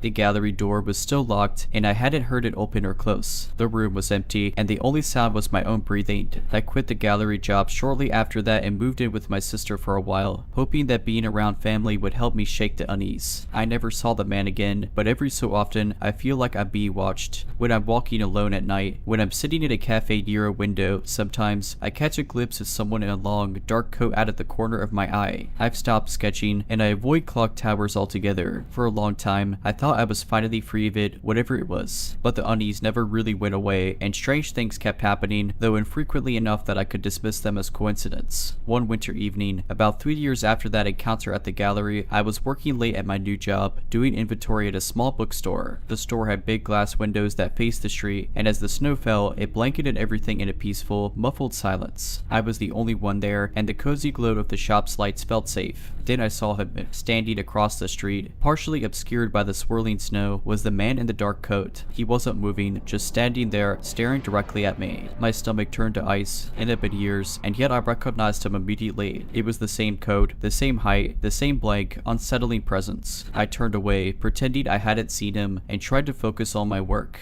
But when I glanced back a moment later, he was closer. Not across the street anymore, but standing directly outside the window, his face partially hidden in shadow. His breath fogged the glass as he stood there, motionless, watching me. My fight or flight instincts kicked in, but I was frozen in place, paralyzed by the sheer impossibility of it all. How had he moved so quickly, so silently? And more importantly, why was he here? I grabbed my phone and called the police, but by the time they arrived, the man was gone. There were no footprints in the snow where he had been standing, which the officer chalked up to the wind covering them up. I wasn't so sure. The officer offered to walk me home, but I declined. I didn't want anyone else getting caught up in whatever this was. Instead, I called a cab and left town for a week, staying with an old friend until I felt brave enough to return. But it didn't stop there. The final straw came just a few months ago. I was staying in a new apartment in a completely different city, trying to rebuild my life yet again. One night, I woke up around 3 a.m. to the sound of fate ticking. At first, I thought it was my wall clock, but when I sat up, I realized the sound was coming from my closet. My heart raced as I crept toward the door, the ticking growing louder with each step. It wasn't a mechanical sound. It was deliberate, like someone was clicking their fingernails against wood. With trembling hands, I flung the closet door open, but there was nothing there, just darkness. The sound stopped immediately, leaving an oppressive silence in its wake. I didn't sleep the rest of the night, and by morning, I had packed my bags. I'm staying with family again, moving from place to place every few weeks, always looking over my shoulder. I don't know what's happening or why this figure keeps appearing, but I've stopped trying to rationalize it.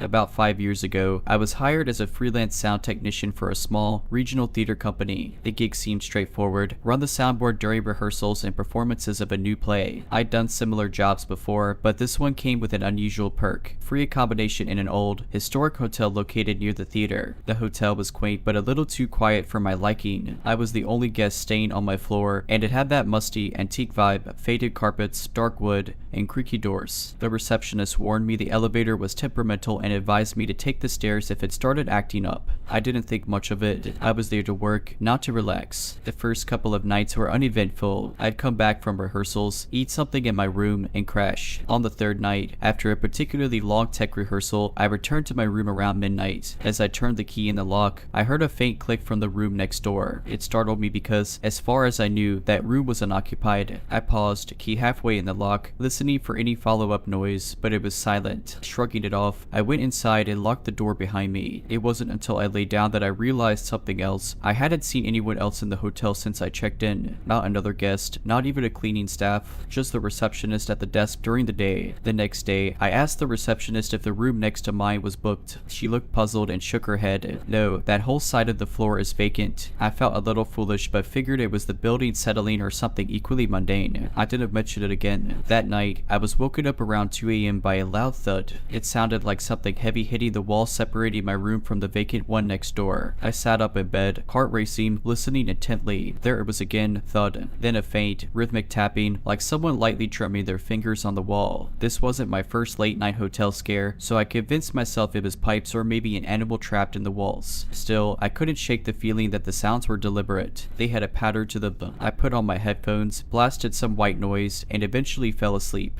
The next morning, I decided to mention it to the receptionist again. She looked a little uneasy this time and said she'd have someone check the room, just in case. That night, I came back from the theater later than usual, close to 1 a.m. As I climbed the stairs to my floor, I noticed the hallway lights were dimmer than usual. Only every other bulb seemed to be working. When I reached my door, I froze. The door to the room next to mine was wide open. I couldn't see much inside. It was pitch black beyond the doorway. I stood there for what felt like an eternity, every instinct screaming at me to go back downstairs and tell the receptionist. But I didn't. Against my better judgment, I took out my phone and turned on the flashlight. I shone the light into the room, and it was empty. Not just unoccupied, but stripped bare, no bed, no furniture, no curtains. Just an empty room with peely wallpaper and an old radiator in the corner. And then I heard it tap, tap, tap right behind me. I whipped around, but the hallway was empty. My flashlight beam flickered for a moment, and then the tapping started again, louder this time, echoing down the hall. I ran.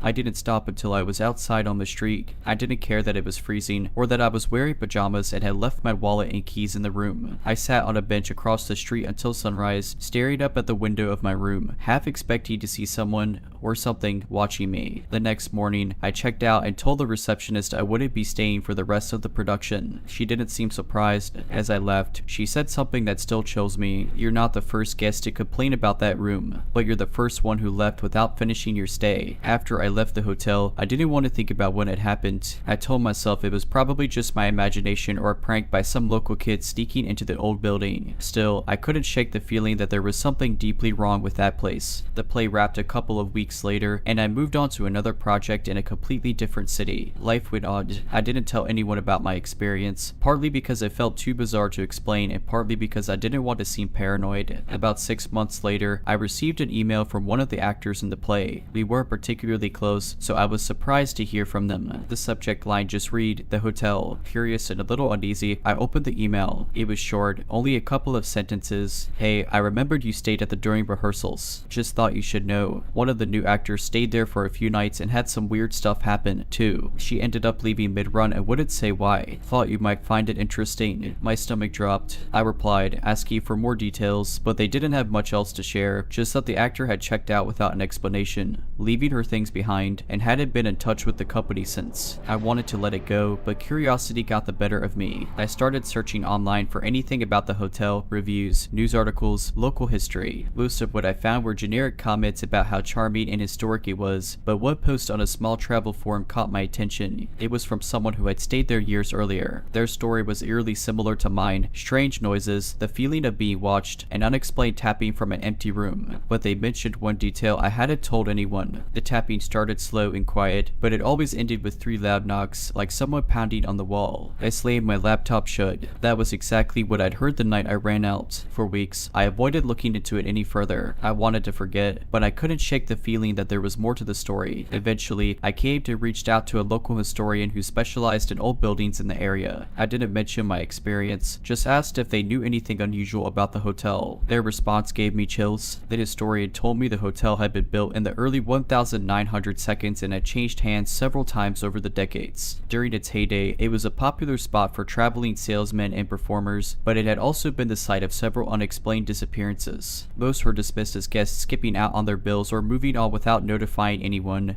but there was one case in particular that stood out. In the 1930s, a sound technician, like me, had stayed at the hotel while working on a local theater production. He was known to be meticulous and punctual, but one day he simply vanished. His belongings were left neatly packed in his room, but there was no sign of him anywhere. The only clue was a report from another guest who claimed to have heard loud tapping sounds coming from his room the night before he disappeared. The police investigated but found nothing. The case went cold, and the story became a local legend. Over time, it was mostly forgotten, except by those who knew the hotel's history. I haven't been back to that town since. Sometimes I wonder if I should have stayed longer, tried to figure out what was really going on. But then I think about that empty room, the open door, the tapping that seemed to follow me down the hall. For years, I managed to push the experience to the back of my mind, chalking it up to something I'd rather not understand. But the truth has a way of creeping back in when you least expect it. About 2 years after my stay at the hotel, I was visiting a friend in another part of the country. We were catching up over drinks when he mentioned he'd been working on a podcast series about urban legends and local hauntings. Curious, I asked if he'd ever come across anything about the hotel. He hadn't, but he was immediately intrigued. When I told him the bare bones version of my experience, he insisted on recording it for his show. I reluctantly agreed, on the condition that he kept my name anonymous. I didn't want to be the person known for some ghost story, but part of me also wanted to know if anyone else had experienced something similar. The episode aired a few months later. To my surprise, it got a lot of attention. Listeners started writing in, sharing their own experiences at the hotel. Most of them were vague. Feelings of unease, hearing footsteps in empty hallways, or seeing shadows move in the corner of their vision. But a few were more specific. One person described staying in a room that sounded a lot like mine. They'd woken up in the middle of the night to the sound of tapping on the wall. Thinking it was a neighboring guest, they knocked back. The tapping stopped immediately, and a few moments later, they heard 3 loud bangs on their door. When they opened it, no one was there, but the door to the room next door, the same one I'd seen open, was ajar. Another listener claimed they worked at the hotel as a housekeeper years ago. She refused to clean the rooms on my floor unless someone else was with her. She said she often found strange things left behind in the empty rooms, scratched up furniture, broken picture frames, and once, an old reel of tape from a sound recorder. When she played it out of curiosity, all she heard was static and fade tapping. My friend was thrilled with the response to the episode, but I couldn't share his excitement. Every story just brought back memories I tried to bury. I stopped listening to his podcast after that, not because it wasn't good, but because it felt like tempting fate. Then, one night, I got an email from an unfamiliar address. The subject line read, "We need to talk." Against my better judgment, I opened it. It was from someone claiming to be a former maintenance worker at the hotel. He said he'd listened to the podcast and recognized my story. According to him, the room next to mine wasn't just another guest room. It used to be a storage space for the theater across the street,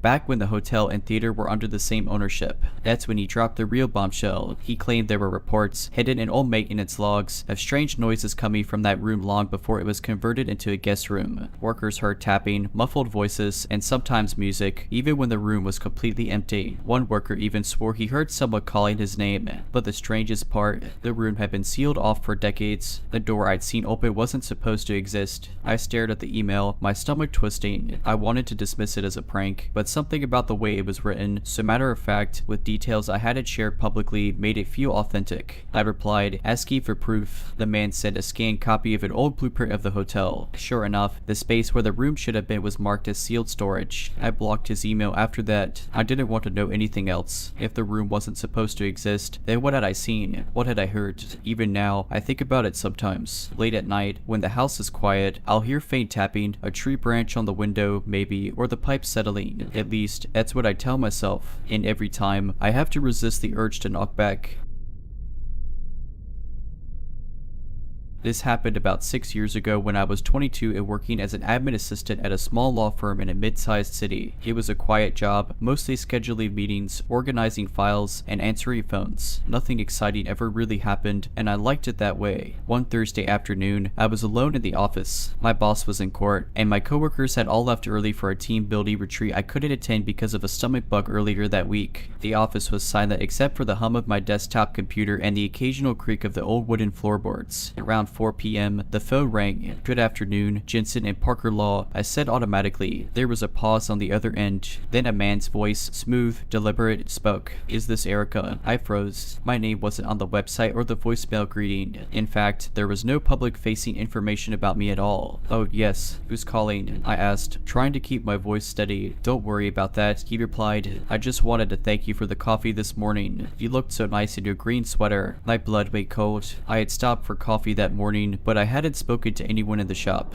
My sweater was green. "I think you have the wrong person," I stammered. "No, Erica," he said, almost laughing. "I don't." I hung up, my hands trembling. I immediately checked the office door. It was locked, and peeked out the windows. The street below was bustling with commuters and choppers. No one stood out. I spent the next hour trying to focus on work, but every sound, every distant footstep, every phone notification made me jump. At 5 p.m., I grabbed my bag and left in a hurry. The next day, my boss called me into his office. He handed me a small, unmarked envelope that had been left at the front desk that morning. Inside was a single photograph, me sitting at my desk, taken through the office window. My green sweater was unmistakable. My boss called the police immediately. They took the photo as evidence but didn't seem particularly optimistic. "It's probably just some creep playing a prank," one of the officers said. I didn't feel comforted. That weekend, I stayed at my friend Melissa's apartment, too scared to be alone in my tiny studio. On Sunday night, as we were watching TV, 3:30, my phone buzzed. It was a text from an unknown number. Missed you at the office Friday, Erica. I'll see you tomorrow. I didn't go to work the next day or any day after that. I quit my job, moved to a new city, and changed my phone number. The police never found out who sent the photo or the text, and no one ever came forward about the envelope. To this day, I have no idea how he knew my name, where I worked, or why he chose me. For a long time, I thought the nightmare was over. Moving to a new city brought some comfort, and I started fresh in a new job. I kept to myself, didn't post anything personal online, and stayed hyper aware of my surroundings. But then, about a year later, something happened that shook me to my core. I was living in a modest one-bedroom apartment on the 3rd floor of a secure building. It wasn't fancy, but it had a locked front entrance, and you needed a key fob to get past the lobby. It felt safe, until one evening when I came home from work. There, on the mat outside my door, was another envelope.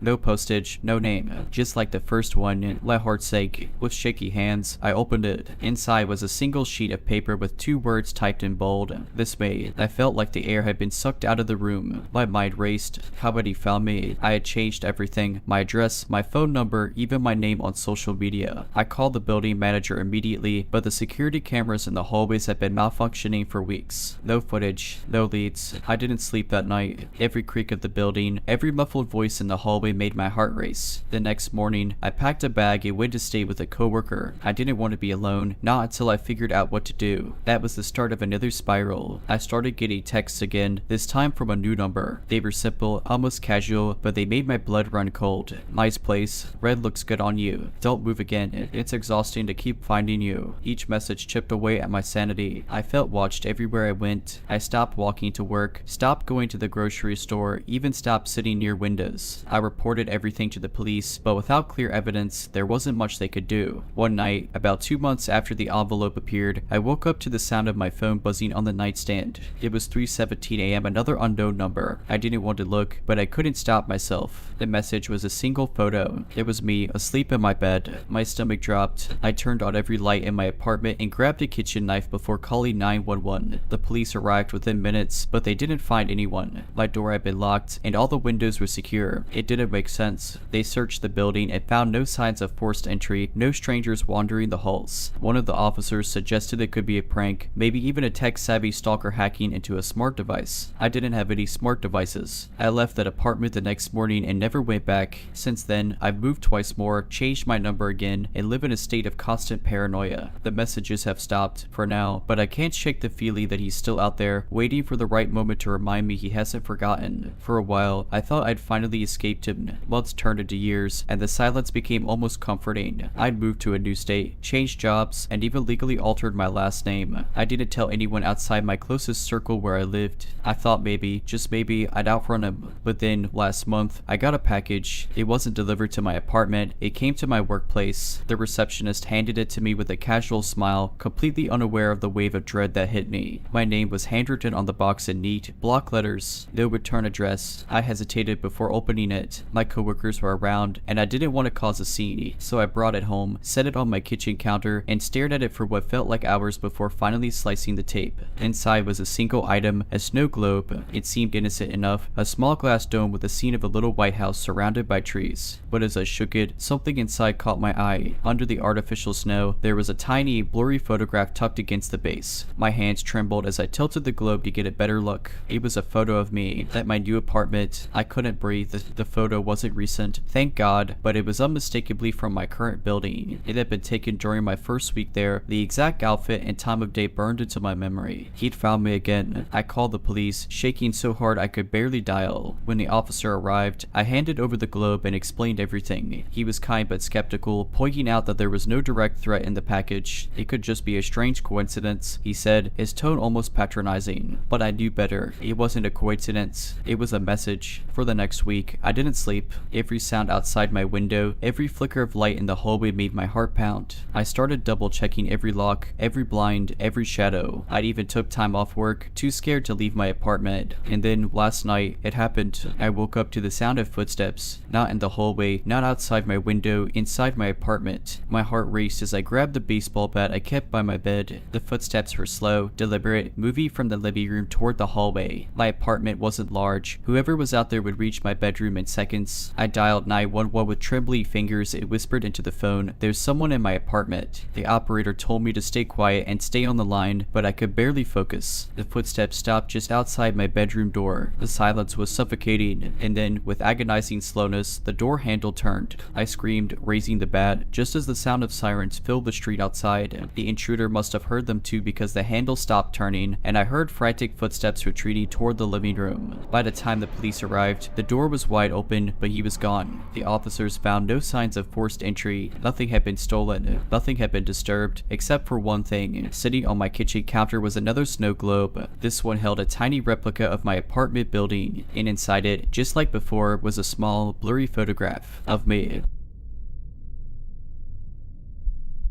A few years ago, I worked the night shift as a float nurse at a large urban hospital. Being a float nurse meant I didn't have a permanent unit. I got assigned wherever they needed extra hands. I loved it because no 2 nights were ever the same. That is, until one night made me regret ever taking the job. It started like any other shift. I was assigned to the 4th floor, a mix of post-opus patients and some recovery from more serious illnesses. It wasn't my usual stomping ground, but I was familiar with the layout. The staff warned me that we had one patient, an elderly man named Mr. Hughes, who was known for wandering the halls at night. Just keep an eye out, they said. He's harmless but likes to explore. The night started uneventfully. Around 2 a.m., I went to check on Mr. Hughes. His room was at the end of the hall, tucked into a quieter corner. As I approached, I noticed his bed was empty. Not surprising, I figured he was wandering again. I glanced up and down the hallway but didn't see him. I headed toward the nurse's station to ask if anyone had seen him. That's when I heard it. A faint shuffling sound, like slippers dragging against the linoleum, coming from the direction of the elevators.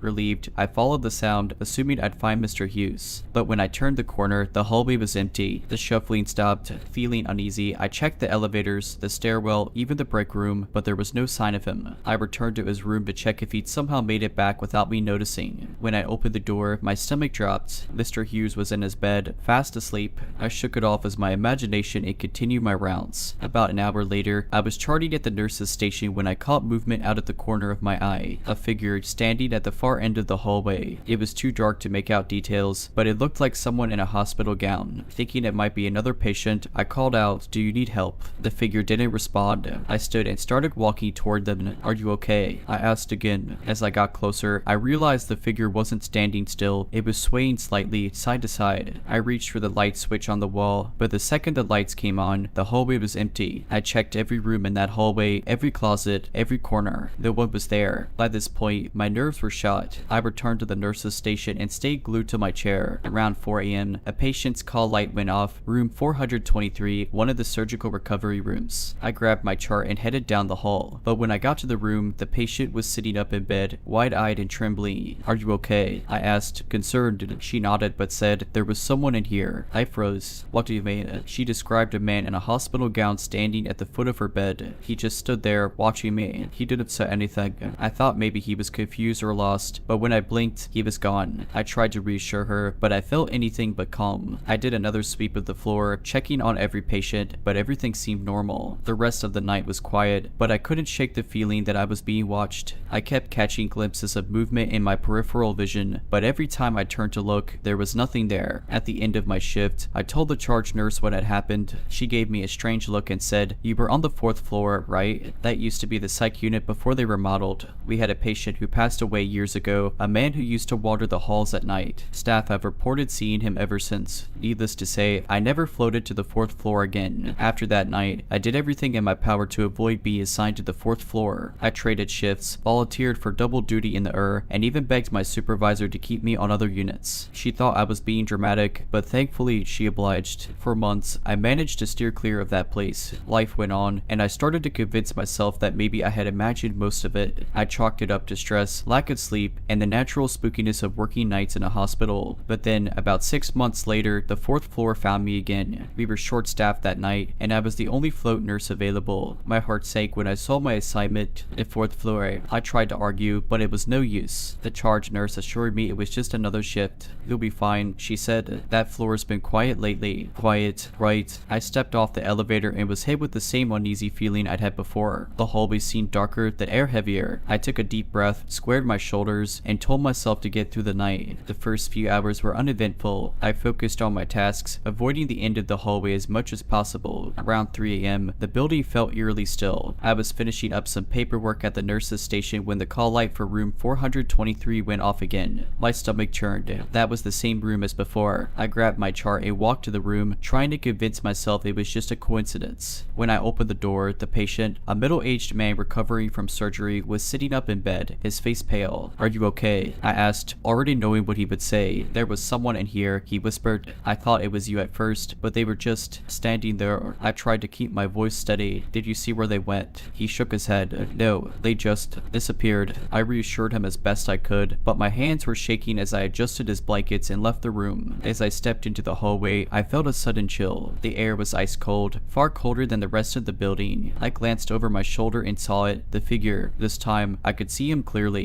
A gaunt man in a faded hospital gown, his features hollow and his eyes dark. He stood at the far end of the hallway, completely still. My heart pounded as I blinked, expecting him to vanish like before, but he didn't. He started walking toward me. I froze, my mind racing. He wasn't shuffling like Mr. Hughes had. His steps were deliberate, purposeful. I couldn't move, couldn't breathe. He was halfway down the hall when the lights above him flickered and went out. When they came back on, he was gone. I didn't finish my shift that night. I called the charge nurse, handed over my pager, and left. I didn't even bother explaining. I just said I was feeling sick. I never worked another night shift again. I switched to day shifts in a different unit and eventually left the hospital altogether. I still don't know what I saw on that floor. Maybe it was a lingering spirit tied to the place where it spent its final days. Maybe it was something darker, but whatever it was, I hope I never see it again. You think that leaving the hospital would have been the end of it, but sometimes places, or whatever resides in them, don't let go so easily. About a year after I left the hospital, I started having strange dreams. At first, they were vague, just a sense of being watched in a dimly lit hallway, but over time, they became more vivid. In the dreams, I was back on the 4th floor, walking down that same corridor. It always ended the same way. I'd see the man in the hospital gown standing at the end of the hall, his dark eyes locked onto mine. No matter how much I tried to turn or wake myself up, I couldn't. He'd start walking toward me, each step echoing louder and louder until I woke up gasping for air. I told myself they were just nightmares, a lingering reaction to a traumatic experience. But then things started happening while I was awake. One night, I was working late in my new job at a clinic. The building was empty except for me and the janitor. I was filing some paperwork when I felt it, that same icy chill I'd felt on the 4th floor. My breath caught, and I turned around, expecting to see him standing there. The hallway was empty. Shaking it off, I went back to work. But as I was locking up for the night, I heard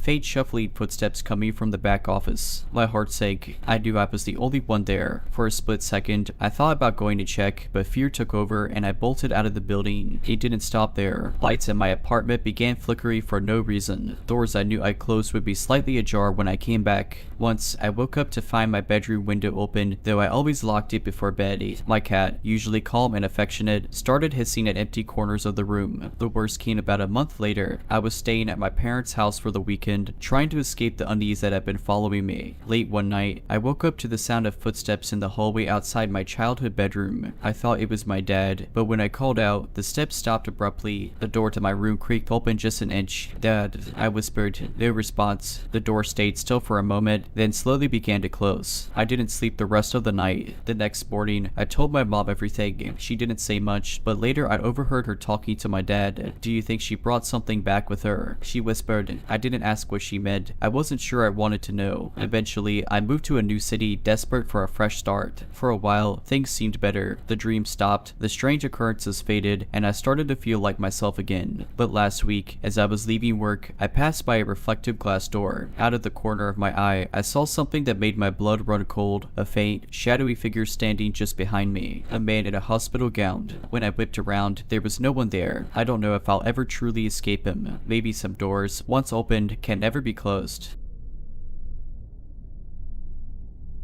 My company had sent me to a trade show in a city halfway across the country. The trip was fine, nothing unusual, but my flight home was delayed late into the evening. By the time we were finally boarding, the terminal was nearly empty and a weird, eerie quiet hung in the air. I was seated near the back of the plane, a few rows away from a flight attendant station. The cabin was maybe a third full, and most people were spread out, claiming whole rows to themselves. I thought I was alone in my row until a man in a tattered jacket plopped down 2 seats away from me, reeking of stale alcohol and something metallic. slick. He didn't have any luggage, not even a carry-on. He had this old, battered notebook clutched in his hands. His knuckles were raw, and there was a faint but noticeable bloodstain on his shirt collar. He stared straight ahead, muttering something under his breath that I couldn't make out. I immediately felt uneasy, but I convinced myself I was overreacting. Maybe he was just having a bad day, and I'd be back home soon. Still, I texted a friend about the guy, jokingly saying, if I don't make it, blame C-28B. The plane took off, and everything seemed fine for the first hour. Most of the lights were dimmed, and the flight attendants were going through the motions of serving drinks. That's when I noticed the man had started writing furiously in his notebook. Every so often, he'd glance sideways at me, his pen freezing mid-word. The flight was quiet enough that I could hear him whispering under his breath again. I leaned just slightly to try to catch what he was saying. It wasn't in English, maybe Latin or something that sounded ancient. His voice got louder, but not enough to attract attention from the flight attendants or other passengers. And then he stopped. He turned and looked directly at me for the first time. His eyes were a pale, watery blue that almost seemed to glow in the dim light. Earmarked, he said, his voice low but steady. I'd move if I were you. I froze. He turned back to his notebook and resumed writing, ignoring me completely. My heart was racing, but I didn't want to make a scene, so I stayed in my seat, silently begging the plane to land. It wasn't long before things got even stranger. A flight attendant came to check on us, and when she reached our row, her polite smile faltered. She glanced at the man, her brow furrowing as if she was trying to place him. Then she said, almost hesitantly, sir, are you feeling okay? The man didn't look up, just kept scribbling in his notebook, but he muttered something that made the flight attendant's face go pale. She backed away, mumbling, I'll get you some water, before disappearing down the aisle. The plane started to feel colder. I pulled my jacket tighter around me, but it didn't help. I noticed a few other passengers shivering or rubbing their arms. The lights above us flickered, and the man chuckled quietly, still writing. I couldn't take it anymore. I stood up, pretending I needed to use the restroom, and moved to an empty row near the middle of the plane. As soon as I sat down, I felt warmer, safer. The man didn't look at me again for the rest of the flight, but I could feel his presence like a weight on my chest. When we landed, I practically sprinted off the plane. I waited in the terminal, watching to see if the man got off, but he never did. I even asked one of the flight attendants if she'd seen him, and she gave me a confused look. There was no one in 28B, she said. He was sitting alone. After that flight, I couldn't shake the uneasy feeling that something had followed me. I'd always been skeptical of the paranormal, but the experience left me questioning everything. At first, I tried to chalk it up to exhaustion, stress, or even some kind of waking dream, but the strange occurrences didn't stop once I was back home. The first incident happened the night I got back. My apartment felt off as soon as I walked in, like it wasn't entirely empty, even though I lived alone. My cat, normally the first to greet me, was nowhere to be found. I finally found her hiding under the bed, growling softly, her eyes wide and fixed on the empty doorway. I figured she was just spooked by me being away, so I tried to comfort her, but she wouldn't come out. That night, I had a vivid nightmare. I was back on the plane, sitting in 28B. The man was there, scribbling furiously in his notebook. Except this time, he wasn't muttering, he was laughing, a low, guttural sound that sent chills down my spine. When he looked at me, his eyes were completely black, and his voice echoed in my head, you didn't listen. Yo marked. I woke up drenched in sweat, my heart racing. The air in my room felt heavy, and I could swear I heard faint scratching sounds coming from the walls. I didn't sleep the rest of the night. The next day at work, things got even weirder. My computer screen flickered, and my files kept randomly closing. At first, I thought it was a glitch, but then I noticed a single file on my desktop that I didn't recognize. Its name was just a string of random numbers. Furious but hesitant, I opened it. The file was blank except for one line of text, you can't outrun what's already inside you. I slammed the laptop shut and called it, but they couldn't find any trace of the file. They brushed it off as a phishing attempt, but I knew better. That night, the nightmares returned, more vivid and horrifying than before. The man wasn't just laughing anymore, he was closer, leaning in until I could feel his breath on my skin. Over the next few weeks, the strange occurrences escalated. Shadows moved in my peripheral vision, but when I turned, nothing was there. Objects in my apartment weren't where I left them. My cat, usually calm and affectionate, became skittish and hissed at empty corners. In the cold, it was always cold, no matter how high I turned up the heat. Desperate, I reached out to a friend who was into the occult. I hadn't told anyone the full story yet, but she didn't seem surprised. After listening to me, she suggested I try a cleansing ritual to sever any ties to the energy from the flight. I followed her instructions to the letter, burning sage and reciting prayers she'd given me. For a moment, the air felt lighter, and I thought it had worked, until the sage stick extinguished itself mid-burn. The cold returned instantly, and I heard that same guttural laugh, faint but unmistakable, coming from behind me. I I spun around, but of course, no one was there, just the faint scent of stale alcohol and metal lingering in the air. I didn't think it could get worse, but I was wrong. After the failed cleansing ritual, the activity around me grew more aggressive. Lights in my apartment would flicker and then explode, leaving shards of glass scattered across the floor. My phone would ring at odd hours, and when I answered, there'd be nothing but static and sometimes faint whispering I couldn't quite make out. The breaking point came one night when I was sitting on my couch trying to distract myself with a movie. The shadows in the room felt heavier than usual, pressing in on me. My cat was perched on the back of the couch, her eyes fixed on the hallway. She growled low in her throat, the fur along her spine standing on end. Then I saw it. A figure moved in the hallway, just a fleeting shadow, too quick to be natural. My stomach dropped. I grabbed the nearest heavy object, a decorative glass vase, and stood up, heart pounding. Who's there? I called out, my voice shaky. No answer. I crept toward the hallway, clutching the vase so tightly my knuckles turned white. The air grew colder with each step, and my breath came out in visible puffs. My cat hissed and bolted under the couch. When I reached the end of the hallway, I flipped the light switch. Nothing happened. The bulb didn't even flicker, it was just dead. The silence was deafening. Then, from the bathroom at the end of the hall, I heard a faint scratching sound, like nails on tile. I froze. Every instinct screamed at me to run, but I forced myself to move.